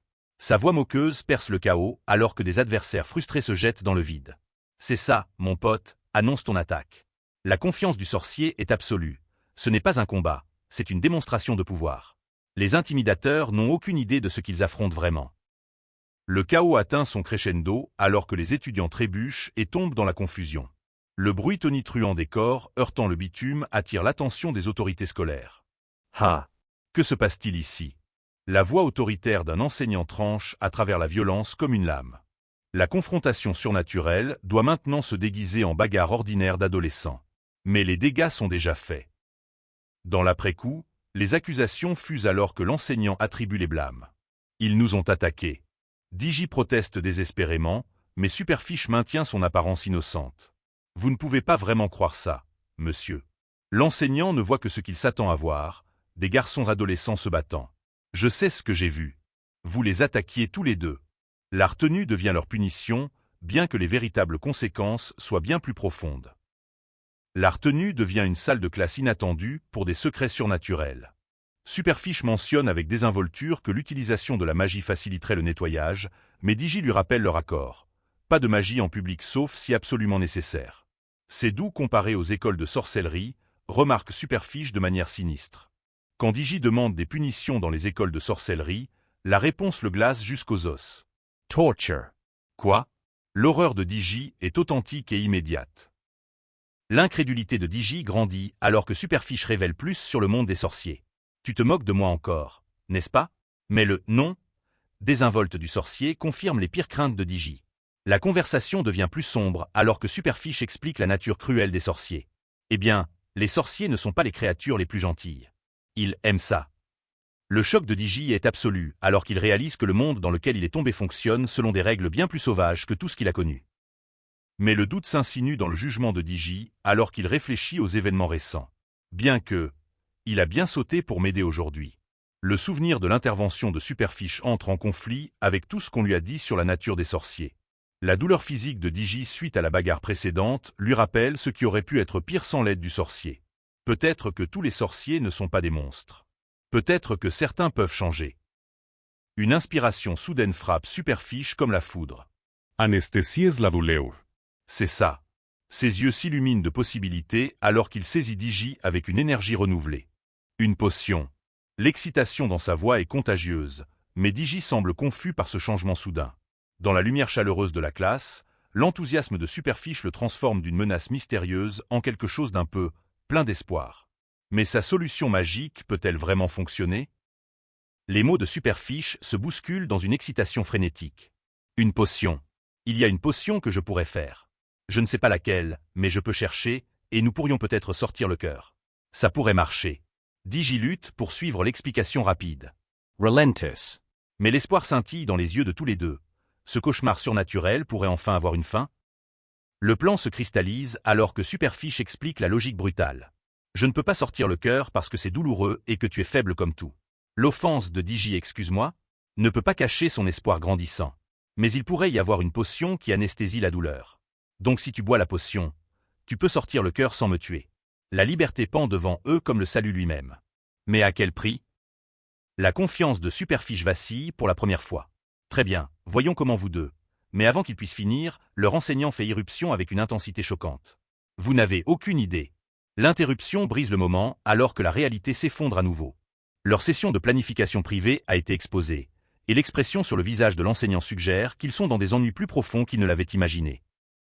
L'enseignant les renvoie avec une énergie nerveuse, la sueur perlant sur son front alors qu'il déclare qu'ils sont libres de partir. Ils ne se sont pas rencontrés hier? Les jeunes vont vite de nos jours. Dehors, Digi se demande comment la potion va fonctionner. Superfiche explique qu'il a besoin des bons ingrédients et de la formule. C'est la première chose que tu dis qui semble vraiment familière, admet Digi. Enfin, quelque chose qui ressemble à de la vraie magie, pas juste du chaos. Leur conversation tourne aux stéréotypes alors que Digi fait référence à l'imagerie classique des sorciers, faire des potions et voler sur des balais. Superfiche réalise le malentendu, riant de la perception déformée des humains sur les sorciers. Bien que, vous êtes généralement dépeints comme de vieilles femmes. Ouvertes. Les échanges semblent presque normaux, presque amicaux. Vous les humains êtes si bizarres. Pendant un moment, la terreur surnaturelle cède la place à une connexion authentique. Mais l'arrogance de Superfiche revient avec une précision cinglante. C'est probablement à cause du cerveau sous-développé que tu as. Digi explose d'indignation. Qu'est-ce que tu as dit? Le moment d'amitié se brise aussi vite qu'il s'est formé.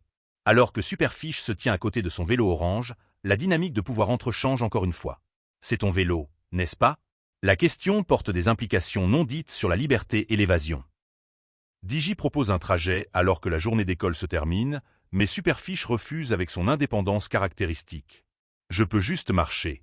La confiance du sorcier reste inébranlable même si Digi se demande si sa maison est loin. Leur séparation porte une étrange chaleur malgré toute la tension. À demain, sorcier. C'est un adieu étrange entre alliés réticents, chacun rentrant chez soi pour traiter les révélations de la journée et se préparer aux défis de demain. La ville se transforme alors que la soirée s'installe sur les rues. Les feux de circulation passent au rouge contre le ciel crépusculaire, tandis que les bâtiments urbains brillent de lumière chaude. Digi se tient à un passage piéton, prenant soudainement conscience de la baisse de température. Il fait frais tout à coup. Et il fait aussi assez sombre maintenant. Le moment paisible masque la tempête surnaturelle qui gronde juste sous la surface de son monde ordinaire. L'anxiété ronge Digi alors qu'il rentre chez lui sans son vélo. J'espère qu'Arin n'est pas encore rentré. Je ne veux pas qu'il voie que je n'ai pas mon vélo. Le poids de la protection de son frère contre les conséquences surnaturelles devient plus lourd à chaque pas. La dernière chose que je veux est de lui causer plus de stress. Mais alors que les feuilles soufflent autour de lui dans la brise du soir, une voix inattendue l'appelle. Ha. La confusion traverse le visage de Digi alors qu'il plisse les yeux dans l'obscurité, un point d'interrogation flottant au-dessus de sa tête. Puis Superfiche apparaît, assis tranquillement sur son vélo orange comme s'il se matérialisait des ombres du soir. Allez, monte à l'arrière. L'invitation est simple, mais elle représente quelque chose de plus. Une offre d'aide de quelqu'un qui pourrait facilement l'abandonner à faire face aux conséquences seul. La générosité de Superfiche vient avec des conditions ludiques. Je ne te ferai même pas payer. Mais Digi maintient son indépendance, insistant qu'il préfère marcher malgré l'air froid de la nuit. Vous les humains ne tombez pas facilement malades? L'inquiétude du sorcier semble presque sincère sous son façade moqueuse. Leurs échanges continuent alors que Superfiche refuse d'être écarté. Suivant le chemin de Digi tout en prétendant que c'est juste une coïncidence, ils se dirigent dans la même direction. L'insistance du sorcier use la résistance de Digi par une simple obstination joueuse. Pour une créature avec une durée de vie si courte, tu es très têtu. Arrête de parler, proteste Digi, mais Superfiche passe à siffler à la place. La guerre psychologique est presque attachante dans son absurdité. Enfin, Digi capitule complètement. D'accord, très bien. Tu as gagné. Tu es content maintenant? Le sourire satisfait de Superfiche en dit long. Alors qu'il roule à travers les rues illuminées de la ville, Digi réfléchit à la tournure surréaliste que sa vie a prise.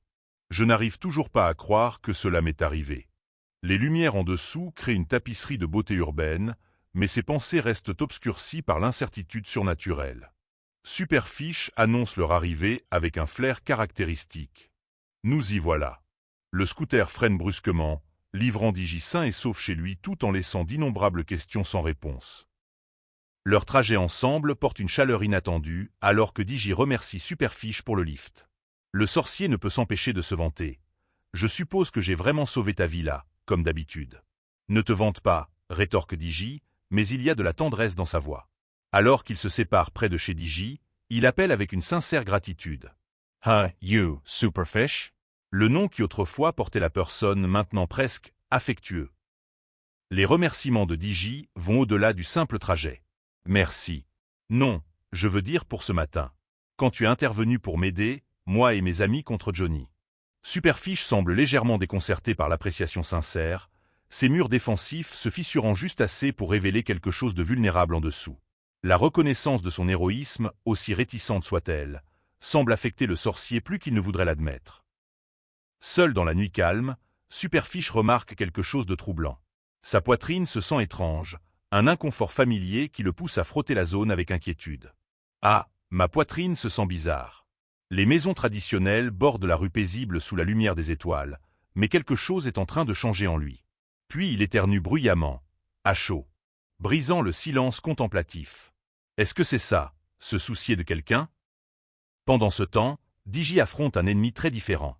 Courbé dans sa salle de bain, tenant son ventre meurtri, il refuse d'admettre sa défaite. « Je ne vais pas tomber malade », grogne-t-il entre ses dents serrées. Cette sorcière poisson ne peut pas avoir raison. Son estomac se tord bruyamment alors qu'il applique une crème cicatrisante sur le bleu. La sonnette retentit soudain dans la nuit. Qui cela pourrait-il être à cette heure-ci? Devant la porte de Digi se tient Eugène, les épaules chargées de regrets. Le garçon aux cheveux turquoise se déplace nerveusement en s'excusant pour son accès émotionnel au sujet du club hier. Di, le membre plus âgé avec des lunettes, hoche la tête avec approbation. La compréhension et la communication sont vitales pour tout groupe. Le remords sincère d'Eugène flotte dans l'air du soir. « Je devrais rentrer avant que ma mère ne lance une campagne de personnes disparues », dit-il avec un faible sourire. Sous le ciel étoilé, un garçon blond sur un vélo s'arrête devant la maison de Digi. À travers la fenêtre en vitrail lumineux, Digi se tient perdu dans ses pensées, son sweat à capuche orange vif contre la lumière chaude. Quelque chose tire sur sa mémoire, une compréhension à moitié formée qui s'échappe comme de la fumée. « J'ai vraiment besoin de dormir », murmure-t-il. Mais se reposer semble impossible quand votre monde a été bouleversé. Dans l'ombre sous un arbre ancien, une silhouette émerge. Cadre musclé enveloppé de noir, cheveux bruns en désordre, il tient une épée lumineuse de ses mains tremblantes. Sa respiration est saccadée. Ah, ah, ah. Ses yeux écarquillés reflètent une pure panique, comme s'il se noyait dans une mer invisible. Des bulles montent autour de sa vision. Quoi que le chasse, ça se rapproche. La sonnette retentit à la maison de Digi, rompant le calme du matin. « Superfiche » s'exclame Digi, crachant sa surprise en ouvrant la porte. La sorcière aux cheveux verts se tient tranquillement dans son uniforme scolaire, les mains dans les poches. « Comme tu n'as pas de vélo, je suis venu te chercher pour l'école », explique Superfiche avec une pensée inhabituelle. Digi cligne des yeux d'étonnement. « C'est, en fait, vraiment gentil de ta part. » À l'intérieur de la maison de Digi, Eugène enlève ses chaussures tandis que Superfiche lui rappelle les règles de courtoisie de base. « Je n'essaie pas d'être gentil », insiste Superfiche, ajustant son costume sombre. « Je fais ça pour protéger le noyau. » Allô le chat se dirige immédiatement vers la sorcière, des cœurs flottant pratiquement autour d'elle alors qu'elle ronronne d'affection. « J'ai cet effet sur les gens », sourit Superfiche. Mais Eugène va droit au but. « As-tu trouvé quelque chose d'utile » Avec un flair théâtral, Superfiche fait léviter un petit livre, entouré d'une lueur éthérée. « Bien sûr que j'ai trouvé », sourit-il avec suffisance. Eugène regarde avec admiration et exaspération alors que la magie défie les lois de la physique. « Tu utilises encore de la magie », fait remarquer Eugène. Superfiche hausse les épaules avec confiance. Il m'est impossible de ne pas utiliser la magie. De plus, personne d'autre n'est là pour le voir. La faim frappe la sorcière en pleine explication. « As-tu des collations ?»« Je meurs de faim », déclare Superfiche, tenant toujours le livre lumineux. Eugène semble submergé par le mélange décontracté de révélations surnaturelles et de besoins quotidiens. Bientôt, ils sont assis à une table chargée de boissons et de collations. Après avoir satisfait son appétit, l'attention de Superfiche se précise. « Maintenant que j'ai de la nourriture dans mon système, laisse-moi te montrer ce que j'ai trouvé. » Dans l'atmosphère mystique du laboratoire, Superfiche présente une potion verte tourbillonnante avec une intense concentration. « C'est la potion », annonce-t-il, l'énergie crépitant autour de l'élixir magique. Eugène murmure avec émerveillement alors que Superfiche explique sa découverte. Cette potion de force ne nécessite pas d'ingrédients de son monde. Elle renforce le pouvoir et engourdit la douleur lors du retrait du noyau. Mais elle a besoin de 5 composants spécifiques, à commencer par une larme d'un esprit. L'ambiance change alors que d'autres ingrédients apparaissent en texte lumineux. Et un térabug entier, continue Superfiche en lisant. Les yeux d'Eugène s'élargissent de choc. Putain, ça prend 3 jours à préparer? S'exclame-t-il. La révélation frappe comme un coup de tonnerre. 3 jours. Dans leur situation désespérée, 3 jours pourraient aussi bien être 3 vies. Qu'est-ce que tu viens de dire? Demande une autre voix, l'incrédulité évidente. La tension crépite alors que Superfiche confirme le temps de préparation. 3 jours, répète-t-il, la sueur perlant sur son front. Eugène remet en question ses actions urgentes alors que Superfiche tend une main verte lumineuse, saisissant son bras. Comment te sens-tu? Exige la sorciere. As-tu ressenti quelque chose de différent ou d'étrange dans ton corps dernièrement? La proximité intime et les questions intrusives déclenchent des alarmes dans l'esprit d'Eugène. Eugène recule, la confusion inscrite sur son visage. Je ne me sens pas du tout différent, insiste-t-il. Pourquoi me demandes-tu ça? Tu me fais vraiment flipper. L'expression de Superfiche devient grave alors qu'il révèle une vérité troublante. Ce n'est pas une langue humaine, c'est l'Opsakria, une langue de sorcière de mon monde. Eugène fixe le livre avec horreur. Tu ne devrais pas être capable de lire ça. Mais ça ne me semble pas différent du tout. Proteste Eugène, sa voix se brisant d'anxiété. Ça ressemble juste à de l'anglais pour moi.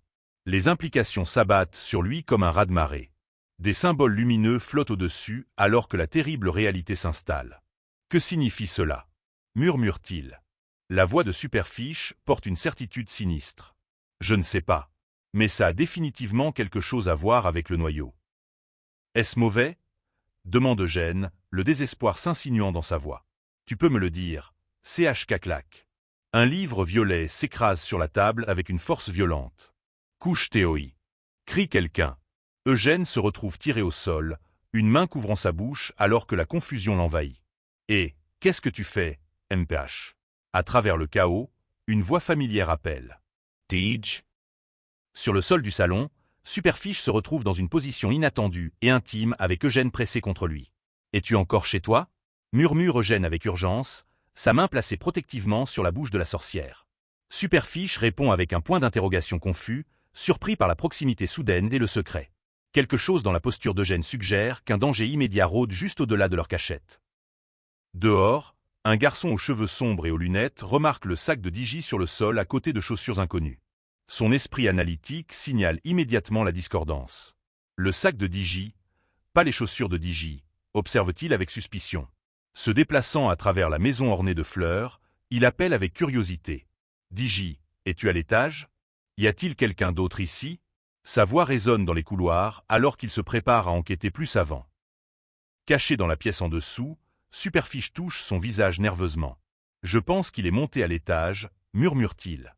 Eugène se demande pourquoi il est si opposé à ce que son frère le voit. Une conversation qui révèle des complexités familiales. La caméra révèle leur position compromettante sur le sol, poussant Superfiche à s'exclamer sur leur position gênante. Même leur chat miaule, ajoutant à l'absurdité. Quoi que tu dises, répond Eugène avec un haussement d'épaule amusé. Partons avant qu'ils ne redescendent, exhorte Eugène avec une anxiété croissante. Superfiche se lève gracieusement, sa veste verte impeccable malgré leur rencontre au sol. Après toi, humain, dit-il avec une formalité ludique. Alors qu'il se prépare à partir, Eugène ne peut s'empêcher de murmurer sur la nature théâtrale de son compagnon. Ce gars est tellement un frimeur. Le son de Ringing perce l'air, signalant une transition vers le prochain défi. L'école apporte un autre type de chaos. Enfin, c'est l'heure du déjeuner, déclare Digi alors que les élèves s'affairent autour de la classe. Il réfléchit à leur quiz infernal tout en rangeant son sac, se demandant à voix haute combien Superfiche sait réellement sur les expériences humaines. Que sais-tu des humains, de toute façon? Demande-t-il. Mais quand il se tourne vers son compagnon. Superfiche? Tu écoutes. La sorcière s'est endormie profondément à son bureau. Digi regarde son compagnon endormi avec une tendresse inattendue. Je suis tellement habitué à le voir comme ça. Il a l'air si paisible quand il dort. Mais des pensées plus sombres surgissent alors qu'il se rappelle leur première rencontre. N'a-t-il pas dit que cette autre sorcière essayait de le tuer? Le souvenir se transforme en Superfiche en rouge vif, sa voix portant un sérieux mortel. Ce bâtard essaie de me tuer depuis un moment. La sorcière endormie bouge légèrement, ses cheveux colorés captant la lumière alors qu'il repose sa tête sur le bureau. Digi regarde avec de la sympathie croissante. Je me sens un peu désolé pour lui, admet-il doucement. Superfiche murmure doucement. Alors que la main de Digi s'approche timidement. Le contact doux provoque une réponse à peine audible du sorcier endormi, créant un moment de tendresse inattendu entre le duo improbable. « Sainte merde !» s'exclame Digi alors que Superfiche se réveille soudainement, le surprenant complètement. La sorcière répond avec un sarcasme sec, tenant leur animal de classe. « Est-ce que frapper sur moi ce matin ne suffisait pas pour toi ?» Digi s'adapte rapidement à la plaisanterie. « Tout le monde est déjà parti pour le déjeuner ?» demande-t-il, soulagé par le retour à la normalité. « Je travaille », rappelle Superfiche froidement. « Je suis seulement ici pour protéger le noyau. Souviens-toi ?» Digi range son sac presque vide alors que Superfiche le taquine sans pitié. « Tu n'as même rien dans ton sac à part ce putain de canard », observe la sorcière. « C'est important », insiste Digi sur la défensive. Leur conversation s'écoule facilement maintenant, touchant aux affaires du club qui restent non résolues. « Si tu le dis », concède Digi alors qu'il se prépare à partir. Mais leur sortie est interrompue par une fille joyeuse demandant des petites amies. Une question qui rend les deux garçons mal à l'aise.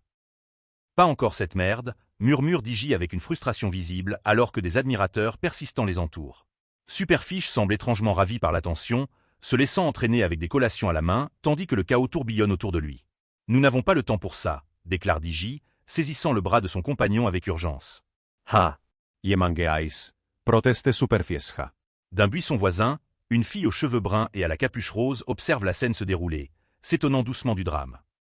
Dehors sous le ciel bleu clair, ils font face à un nouvel obstacle. « Nous ne pouvons pas entrer sans la clé », explique Digi, en désignant le bâtiment verrouillé. Seul Eugène a accès. « Eh bien, je ne vois personne autour », observe Superfiche pratiquement. « Je pourrais juste utiliser un sort pour l'ouvrir », suggère-t-il avec confiance décontractée. Non, répond DJ fermement. La sorcière hausse les épaules avec indifférence caractéristique. « Fais comme tu veux », dit-il en froissant son emballage de collation. Leur recherche porte ses fruits de manière inattendue. « Oh, on dirait qu'ils nous ont laissé un mot », annonce Superfiche, pointant vers un message les dirigeant vers la forêt. L'emplacement du club occulte a été révélé. « D'accord, allons-y alors », acquiesce Digi avec empressement. En marchant, Digi admet avoir fini les biscuits malgré leur qualité douteuse. Ils étaient un peu secs, pour être honnête, confesse-t-il. Pourtant, tu les as tous mangés ? D'un buisson voisin, une fille aux cheveux bruns apparaît soudainement avec un pop joyeux.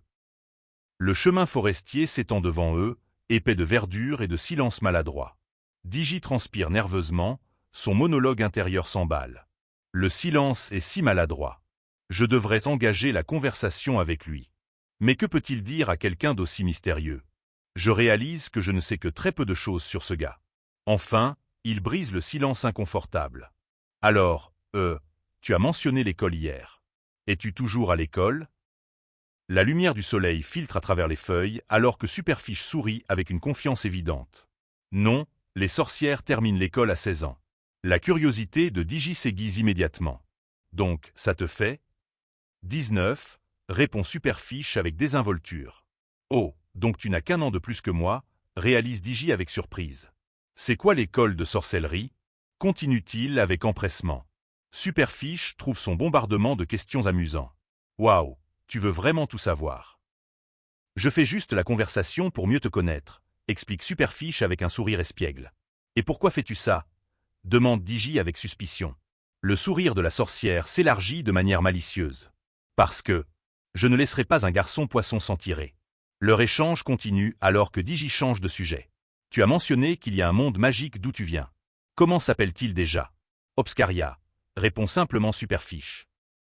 Et si Superfiche vient d'un autre monde ? Digi réfléchit silencieusement, étudiant l'expression confiante de son compagnon. Pourquoi est-il ici ?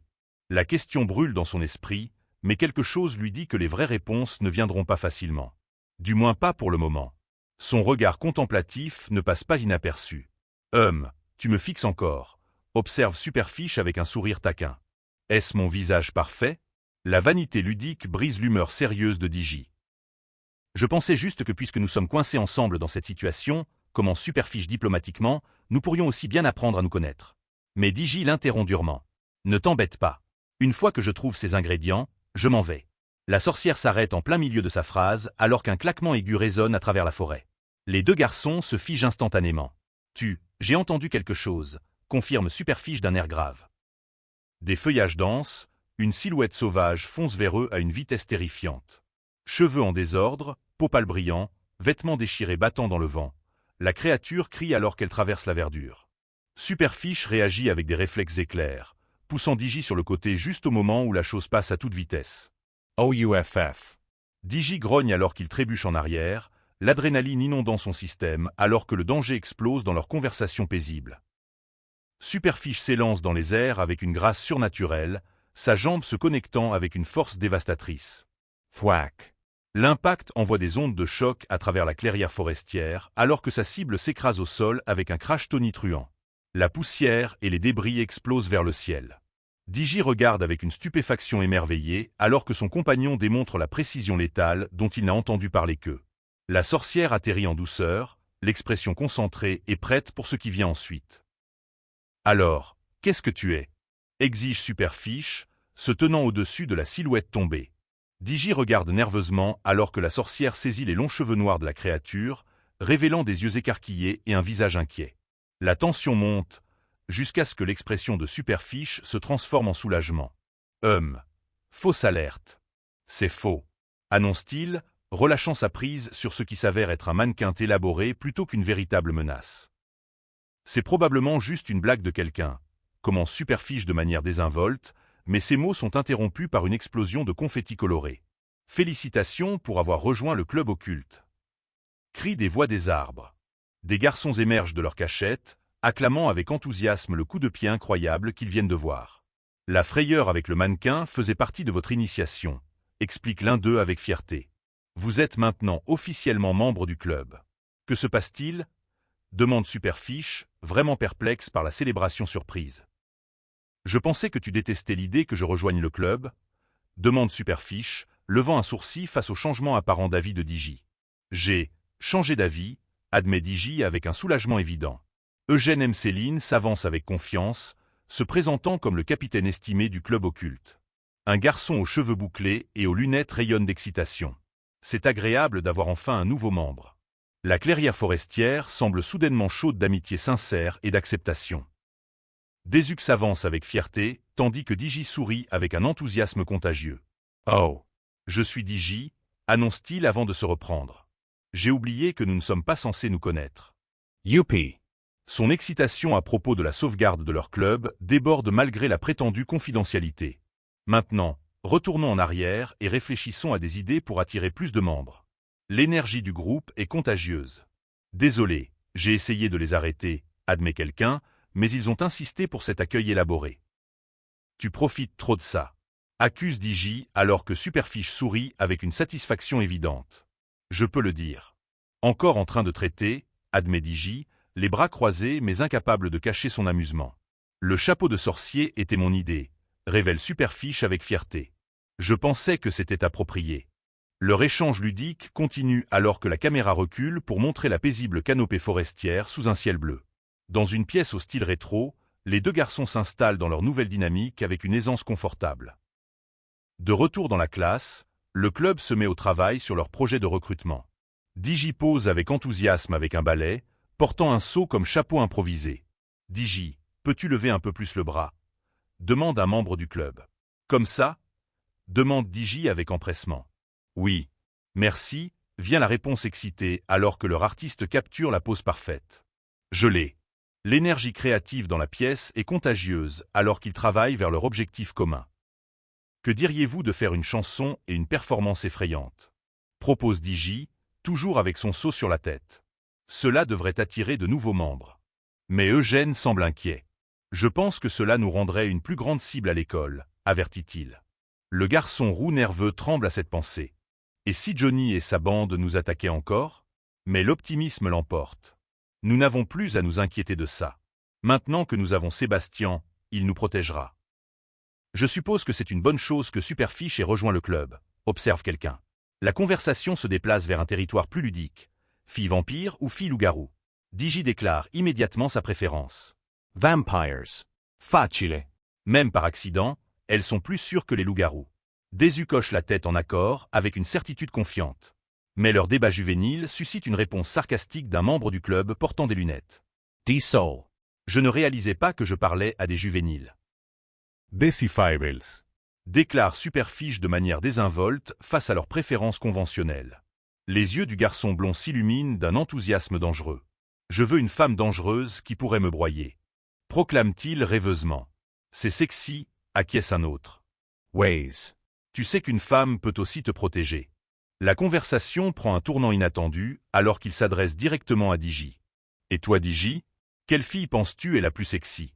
Son expression devient choquée et accablée par la question personnelle. Merde, murmure quelqu'un alors que la conversation devient personnellement inconfortable. C'est une question vraiment simple, Digi, insiste le garçon blond. Quel genre de fille t'intéresse? Digi se déplace nerveusement sous leur regard. Je n'y ai pas vraiment pensé, il se défend. Mais ses amis ne le croient pas mensonge. Pourrait-il y avoir déjà une fille qui t'intéresse? Les yeux de Digi s'élargissent de panique. Eh non, ce n'est pas comme ça. Proteste-t-il sur la défensive. Le garçon blond aux lunettes gesticule de manière animée, exprimant son exaspération d'être ignoré pendant ces discussions sur les relations. Eh! Ne m'ignore pas. Proteste-t-il. To peek. Tu ignores toujours ces conversations. Mais un membre du club lutte avec des peurs plus profondes. Il n'a pas tort, mais c'est juste. J'ai trop peur de leur dire que je suis gay. Et s'ils me rejetaient? Le poids de la vérité non dite pèse lourd dans l'atmosphère joyeuse de la classe. Surtout que tu es super populaire avec les filles. Observe quelqu'un à propos de Superfiche. Je parie que tu as déjà une petite amie. Mais la sorcière secoue la tête de manière décisive. Non. Je ne suis pas intéressé par ce genre de choses. La réponse suscite une réflexion philosophique. Waouh, je suppose que certains hommes se noient pendant que d'autres meurent de faim. Leur conversation est soudainement interrompue par un visiteur inattendu. Bonjour. Est-ce le club occulte? Tout le monde se tourne avec surprise vers le nouvel arrivant. Ha. Ne fais pas attention à eux, dit Digi gentiment, s'approchant de la fille aux cheveux bruns et à la capuche rose. Que pouvons-nous faire pour toi? Elle répond avec une confiance directe. Je suis ici pour rejoindre le club. Les garçons commencent immédiatement à spéculer entre eux. Nous n'avons jamais eu de fille dans le club auparavant. Exactement. Digi, elle est sûrement ici seulement parce qu'elle a un crush sur quelqu'un. La frustration de la fille monte alors qu'elle réalise qu'ils discutent d'elle ouvertement. Ne penses-tu pas que tu es injuste? La fille les confronte directement. Tu fais la même chose que j'ai faite avec Sébastien. Son accusation flotte dans l'air alors que la tension monte. Non, c'était différent, proteste quelqu'un faiblement. Elle claque un objet rose et scintillant sur le bureau avec force dramatique, choquant les garçons observateurs dans le silence. L'état de ce club est pire que je ne le pensais. Déclare-t-elle avec un évident désarroi. Hein. Que veux-tu dire? S'exclame le capitaine blond sur la défensive. Notre club est incroyable. Mais la fille, Mandy, est armée de faits solides. Je sais que votre club a du mal à obtenir de nouveaux membres, déclare-t-elle de manière factuelle. J'ai jeté un œil à vos chiffres et ils sont les plus bas parmi tous les autres clubs. Permets-moi de me présenter, continue-t-elle avec une confiance croissante. Je m'appelle Mandy. Je suis ici pour redresser cet endroit. Mon nom est Mandy, annonce-t-elle avec un flair théâtral, les bras gesticulant sauvagement. Je suis ici pour redresser cet endroit. Son énergie remplit toute la pièce alors qu'elle déclare son intention ultime. Et pour postuler au rôle de capitaine du club. La déclaration frappe comme une bombe. Quoi? S'exclament les garçons en chœur, leur visage un tableau de choc et d'incrédulité. Cette fille tranquille vient de défier toute leur structure de leadership en quelques minutes. Désolé, Mandy, interrompt Digi diplomatiquement, mais nous avons déjà un capitaine de club. Le garçon blond pose fièrement. Ways. C'est moi. Et nous ne cherchons pas de nouveau. Mais Mandy reste ferme avec une confiance inébranlable. Je remets en question les capacités de l'actuel capitaine du club, déclare-t-elle sans détour. Tu ne peux pas juste débarquer et exiger de prendre le relais. Proteste quelqu'un. Mais Mandy produit un document officiel avec un sourire triomphant. Les règles soutiennent clairement sa position, et ils sont sur le point de découvrir à quel point ils sont réellement impuissants. La tension dans la salle de classe est suffocante alors que Mandy exploite son avantage. Elle connaît leur arme secrète, la performance de chant et de danse. Mais comment? Le bégaiement défensif du garçon, nerveux, ne fait que confirmer son réseau d'informations. Lorsque l'élève aux cheveux verts révèle qu'il a surpris leur conversation, le jeu change complètement. Les sources de Mandy sont plus profondes que quiconque ne l'imaginait. Mais au lieu de l'hostilité, quelque chose d'inattendu émerge. Le garçon aux cheveux, il s'avance avec une proposition qui prend tout le monde au dépourvu. Une compétition. Pas une bataille à mort, mais quelque chose de bien plus civilisé. Un concours amical pour déterminer le sort du club. Son compagnon enthousiaste soutient l'idée, lui touchant l'épaule en camaraderie. L'ambiance passe de la confrontation à la collaboration. Les yeux de Mandy s'illuminent de détermination alors qu'elle accepte le défi sans hésitation. Les règles sont simples mais profondes. Celui qui aide le plus le club obtient le poste de capitaine. Alors que les mains se serrent en accord, scellant son initiation, la lumière du soleil extérieur semble bénir leur accord. Mais l'incertitude persiste dans l'air. Ce partenariat va-t-il engendrer le succès ou exploser de manière spectaculaire? Loin du drame humain, Superfish fait face à des questions pointues sur son implication. Pourquoi s'immiscer dans des affaires humaines primitives alors qu'il est ici seulement pour le cœur? Son sourire révèle la vérité. Il ne faisait que faciliter leur argument circulaire. Mais sous son rejet désinvolte se cache quelque chose de plus profond. Sa déclaration confiante sur la recherche de leur premier ingrédient suggère que ce n'est pas encore fini. Le simple « d'accord » de Digi porte le poids de l'acceptation. Le « faisons-le » déterminé de la fille scelle leur pacte sous le ciel bleu plein d'espoir. Ensemble, ils marchent vers la route sinueuse, une vieille scooter attendant à proximité comme une promesse d'aventure. La lumière du soleil filtre à travers les arbres, projetant leur voyage dans une possibilité dorée. Quoi qu'il arrive ensuite, ils l'affrontent unis. Le chemin forestier devient une salle de classe alors que Superfish explique les mystérieux coléoptères qu'il recherche. Ces créatures souterraines, avec leurs teintes roses et leurs cris distinctifs, sont des réfugiés de son monde, Obscaria. Ces gestes animés peignent le tableau d'être cachés du soleil brûlant et des prédateurs. Digi écoute attentivement, traitant cet aperçu d'un royaume où la magie se mêle à la réalité. L'excitation de Superfish éclate alors qu'il découvre les signes révélateurs. Les trous éparpillés sur le sol de la forêt marquent leur destination, le territoire des coléoptères. Ses cheveux verts attrapent la lumière tamisée du soleil alors qu'ils désignent les terriers de leur proie. La surprise de Digi reflète la nôtre alors que la chasse surnaturelle commence sérieusement. La forêt détient des secrets, et ils sont sur le point de les découvrir. L'inquiétude pratique de Digi au sujet des trous de serpent révèle son inexpérience, mais Superfish identifie avec confiance les terriers de coléoptères par le son. Alors que la sorcière tombe dramatiquement au sol, le véritable défi émerge. Ces créatures doivent être attirées des profondeurs. Digi doit attraper lui-même, pas de raccourcis magiques autorisés. Les règles sont établies, mais le doute de Digi est écrit sur son visage. Les vibrations sont la clé, explique Superfish, suggérant à Digi de taper du pied ou de danser pour attirer leur proie. Alors qu'il sort une chaise rayée avec un flair théâtral, promettant de fournir des conseils, l'enthousiasme de Digi se dégonfle. L'absurdité ne lui échappe pas, le voilà, sur le point de danser pour des coléoptères souterrains pendant qu'une sorcière se prélasse confortablement. Le monde magique fonctionne selon des règles très étranges. L'amusement de Superfish face au comportement humain masque une contemplation plus sombre. En regardant Digi taper du pied de frustration, il réfléchit à la facilité avec laquelle les humains peuvent être taquinés, comment ils s'embrouillent pour les choses les plus simples. Mais sous son sourire se cache une pensée glaçante. Tout cela pourrait se terminer si l'humain mourait simplement. Le poids de cette possibilité plane dans l'air de la forêt. L'énergie verte commence à tourbillonner autour de la main de Superfish alors que la pensée se cristallise. S'il devait frapper maintenant, éliminer la menace, toutes les complications disparaîtraient. Le pouvoir s'accumule, scintillant d'un potentiel mortel, alors qu'il envisage la solution la plus simple. Digi reste inconscient de l'énergie surnaturelle qui se rassemble à quelques pieds de lui. Un geste pourrait tout finir. Mais le poing de Superfish se sert de frustration plutôt que d'attaque. Malgré la solution logique qui flotte à ses doigts, quelque chose le retient. Ses dents serrées révèlent la guerre intérieure entre le pragmatisme et, quoi? La conscience? L'attachement? Quelle que soit la raison, il ne peut pas se résoudre à agir sur l'impulsion sombre. Le moment de danger passe, inaperçu par Digi. Digi continue sa danse d'invocation de coléoptères, devenant de plus en plus frustré à chaque minute. Superfish se prélasse avec des lunettes de soleil et un petit compagnon canard, l'image même de la détente. Lorsque Digi implore de l'aide avec les vibrations, le rejet désinvolte de Superfish fait mal. L'humain se débrouille parfaitement seul, apparemment. La dynamique est claire. Digi travaille pendant que Superfish regarde avec amusement. Puis, succès. Le léger bourdonnement envoie Digi dans une panique alors que la réalité le frappe. L'encouragement de Superfish à tendre la main et en attraper un transforme le triomphe en terreur. Tendre la main dans un trou? L'expression de Digi passe de l'excitation à l'horreur alors qu'il traite ce qui lui est demandé.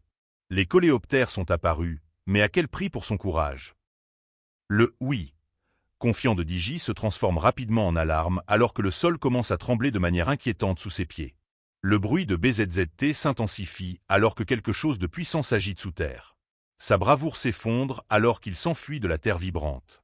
Les oiseaux s'envolent dans toutes les directions. Quoi qu'ils aient réveillé, c'est bien plus grand que prévu. Le chaos éclate alors que Digi se retrouve couvert d'une substance rose, le mécanisme de défense du coléoptère. Superfiche éclate de rire, ayant clairement anticipé ce résultat. Alors que Digi s'assoit dans une frustration perplexe, murmurant d'incrédulité, Superfiche explique que le revêtement collant se lave facilement. Les couches de la farce deviennent claires.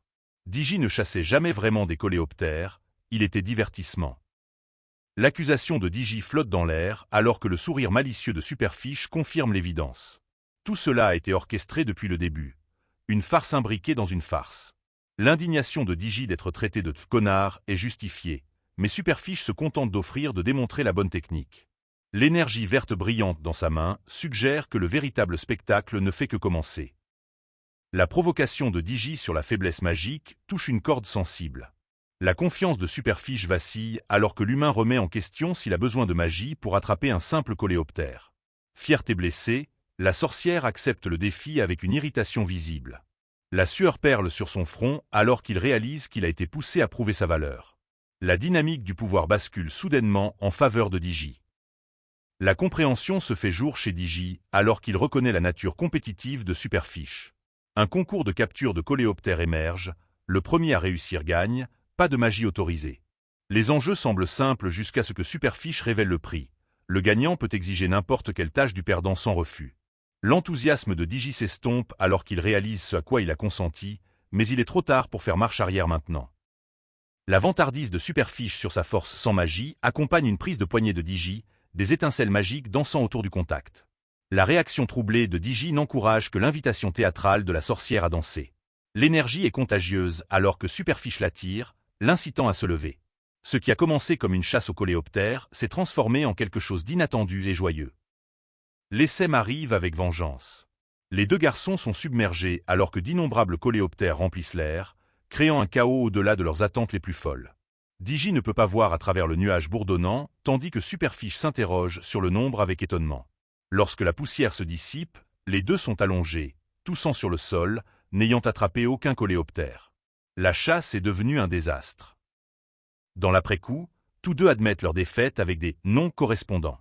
Mais l'espoir arrive sous la forme d'un coléoptère solitaire, émettant son appel distinctif à proximité. Le moment de communication silencieuse passe entre eux avant qu'il n'explose en mouvement. Digi se précipite en avant avec une détermination renouvelée tandis que Superfiche se débat derrière lui. La compétition se ravive avec une énergie désespérée. La chasse devient une bataille acrobatique alors que les deux garçons sautent et esquivent à travers la forêt. La surprise de Superfiche face à la vitesse de Digi pour un humain se mêle à une appréciation ludique. Les branches deviennent des projectiles dans leur poursuite compétitive, mais les réflexes de Digi s'avèrent impressionnants. Le rire de Superfiche reconnaît à la fois les tactiques sales et l'habileté athlétique inattendue de Digi. Le saut malicieux de Superfiche au-dessus de Digi met en avant son agilité d'un autre monde, mais la détermination de Digi brille plus intensément. Glissant sur le sol avec une provocation, la sorcière maintient son avance un moment. Mais la poursuite concentrée de Digi porte ses fruits alors qu'il s'étire vers la créature insaisissable, sa main presque à portée. L'écart se réduit alors que la victoire est en jeu. Le plaquage désespéré de Digi fait tomber les deux garçons au sol dans un enchevêtrement de membres et de détermination. L'impact résonne à travers la forêt alors qu'ils frappent le sol avec force, mais aucun d'eux ne relâche son attention sur le prix. Les gémissements de douleur se mêlent à la satisfaction d'une prise parfaitement exécutée. La collision physique reflète leur amitié grandissante. Dans le dernier moment, les deux mains se saisissent simultanément de la petite créature. Leur cri de victoire « Je l'ai eu » devient une exclamation partagée alors qu'ils réalisent la vérité. Leurs mains s'entrelacent autour de leur prix, les cœurs battant à tout rompre après la course. La question haletante de Superfiche sur le gagnant flotte dans l'air. En ce moment, la compétition se transforme en partenariat. Le halètement épuisé de Digi cède la place à un sourire de satisfaction sincère. Sa déclaration qu'ils ont tous les deux gagné capture parfaitement l'esprit de leur aventure. Alors que la gratitude se déverse vers les lecteurs, la scène change pour montrer leur progrès. Un ingrédient sécurisé, 4 autres à trouver. Le chemin devant eux s'étend, mais leur partenariat a été forgé dans le creuset de la compétition amicale. Sur la scooter, alors que le coucher de soleil peint le ciel, Superfiche argue avec malice pour son prix malgré l'égalité. L'esprit généreux de Digi assure qu'ils bénéficient tous deux de leurs efforts partagés. La réponse, géniale, capture la joie de la sorcière, mais sous la célébration se cache la prise de conscience croissante de Digi. Tous les ingrédients ne viendront pas aussi facilement. De futurs défis se profilent. La vue de la maison d'Arin envoie une panique à travers Superfiche alors qu'il aperçoit la voiture et exige d'être déposé immédiatement. La confusion de Digi au sujet de l'emplacement éloigné est rejetée avec une logique typique de sorcière. Alors qu'ils se séparent près de la petite moto, l'anxiété de Superfiche à l'idée d'être découvert laisse entrevoir des complications dans sa situation de vie. Même les êtres magiques ont des drames familiaux. L'échange de numéros de téléphone marque un nouveau chapitre dans leur relation. Le geste pratique de Digi touche Superfiche, qui apprécie la préparation réfléchie pour de futures aventures de collecte de potions. Leur rire partagé sur les circonstances magiques crée un moment de connexion authentique. Alors qu'ils promettent de se retrouver demain, la scooter emporte Digi, laissant des sentiments chaleureux dans l'air du coucher de soleil. Seul avec ses pensées, Digi confronte une vérité inconfortable. Il a en fait apprécié passer du temps avec Superfiche. L'admission l'horrifie, la sueur perlant sur son front alors qu'il remet en question sa propre santé mentale. De retour dans sa chambre confortable, il salue son chat avec une normalité forcée, mais la recherche de quelque chose d'important révèle l'impact de la journée sur sa routine. Le retour précoce d'Arin surprend Digi entouré de papiers froissés, preuve de ses difficultés académiques. Le comportement joyeux du garçon aux cheveux roses contraste avec la panique de Digi alors qu'ils discutent des plans du week-end. La mention par Digi d'avoir été annulée par quelqu'un d'important crée un moment d'inquiétude. Leur échange décontracté révèle la dynamique confortable entre les colocataires, même si des secrets se cachent sous la surface. La conversation devient sérieuse alors que Digi implore un emploi à temps partiel pour aider avec les dépenses. Le refus ferme d'Arin découle d'un véritable souci. Il veut que Digi se concentre sur ses études plutôt que sur le travail. L'échange révèle la pression financière pesant sur leur foyer et les instincts protecteurs d'Arin. La déception de Digi est palpable alors que son offre de contribuer est rejetée. L'angoisse intérieure de Digi d'être un fardeau le touche profondément alors que des souvenirs refont surface. Il y a 6 ans, la mort de leurs parents a forcé Arin à une position impossible. Le vœu du frère aîné de prendre soin de Digi est venu à un coût personnel énorme. Abandonner son éducation et ses rêves pour un emploi exigeant. Le poids du sacrifice pèse lourd entre eux. La contemplation d'Arin sur l'avenir de son frère brûle de détermination. Encore une année d'école, puis Digi pourra enfin rendre l'appareil à l'attention qu'il a reçue. Mais la conversation s'allège lorsqu'Arin aperçoit des preuves d'un visiteur, une scooter et des chaussures inconnues. Le rougissement nerveux de Digi et son explication balbutiante sur « juste un ami » suscitent la curiosité taquine d'Arin sur quelqu'un de spécial. Le déni explosif de Digi le pousse en mode défensif, expliquant la nature innocente d'aider quelqu'un à l'école. Les instincts protecteurs du grand frère Arin s'activent avec une intensité ludique, le saisissant et le pinçant en tant que « petit frère » malgré les protestations. L'apparition du chat ajoute au chaos, alors que Digi implore le secours de l'assaut affectueux. Les taquineries sur le fait de devenir « rouillé » et d'être appelé « vieux » suscitent une fausse indignation chez Arin, 24 ans. Leur préoccupation mutuelle pour le bien-être de l'autre crée un moment touchant au milieu des plaisanteries. Le frottement des cheveux et la promesse de se retrouver demain renforcent leur lien profond. Malgré les défis qu'ils affrontent, leur amour l'un pour l'autre reste la fondation de leur petite famille. La tempête arrive avec une intensité dramatique, des nuages sombres déchaînant des pluies torrentielles et des éclairs à travers la ville.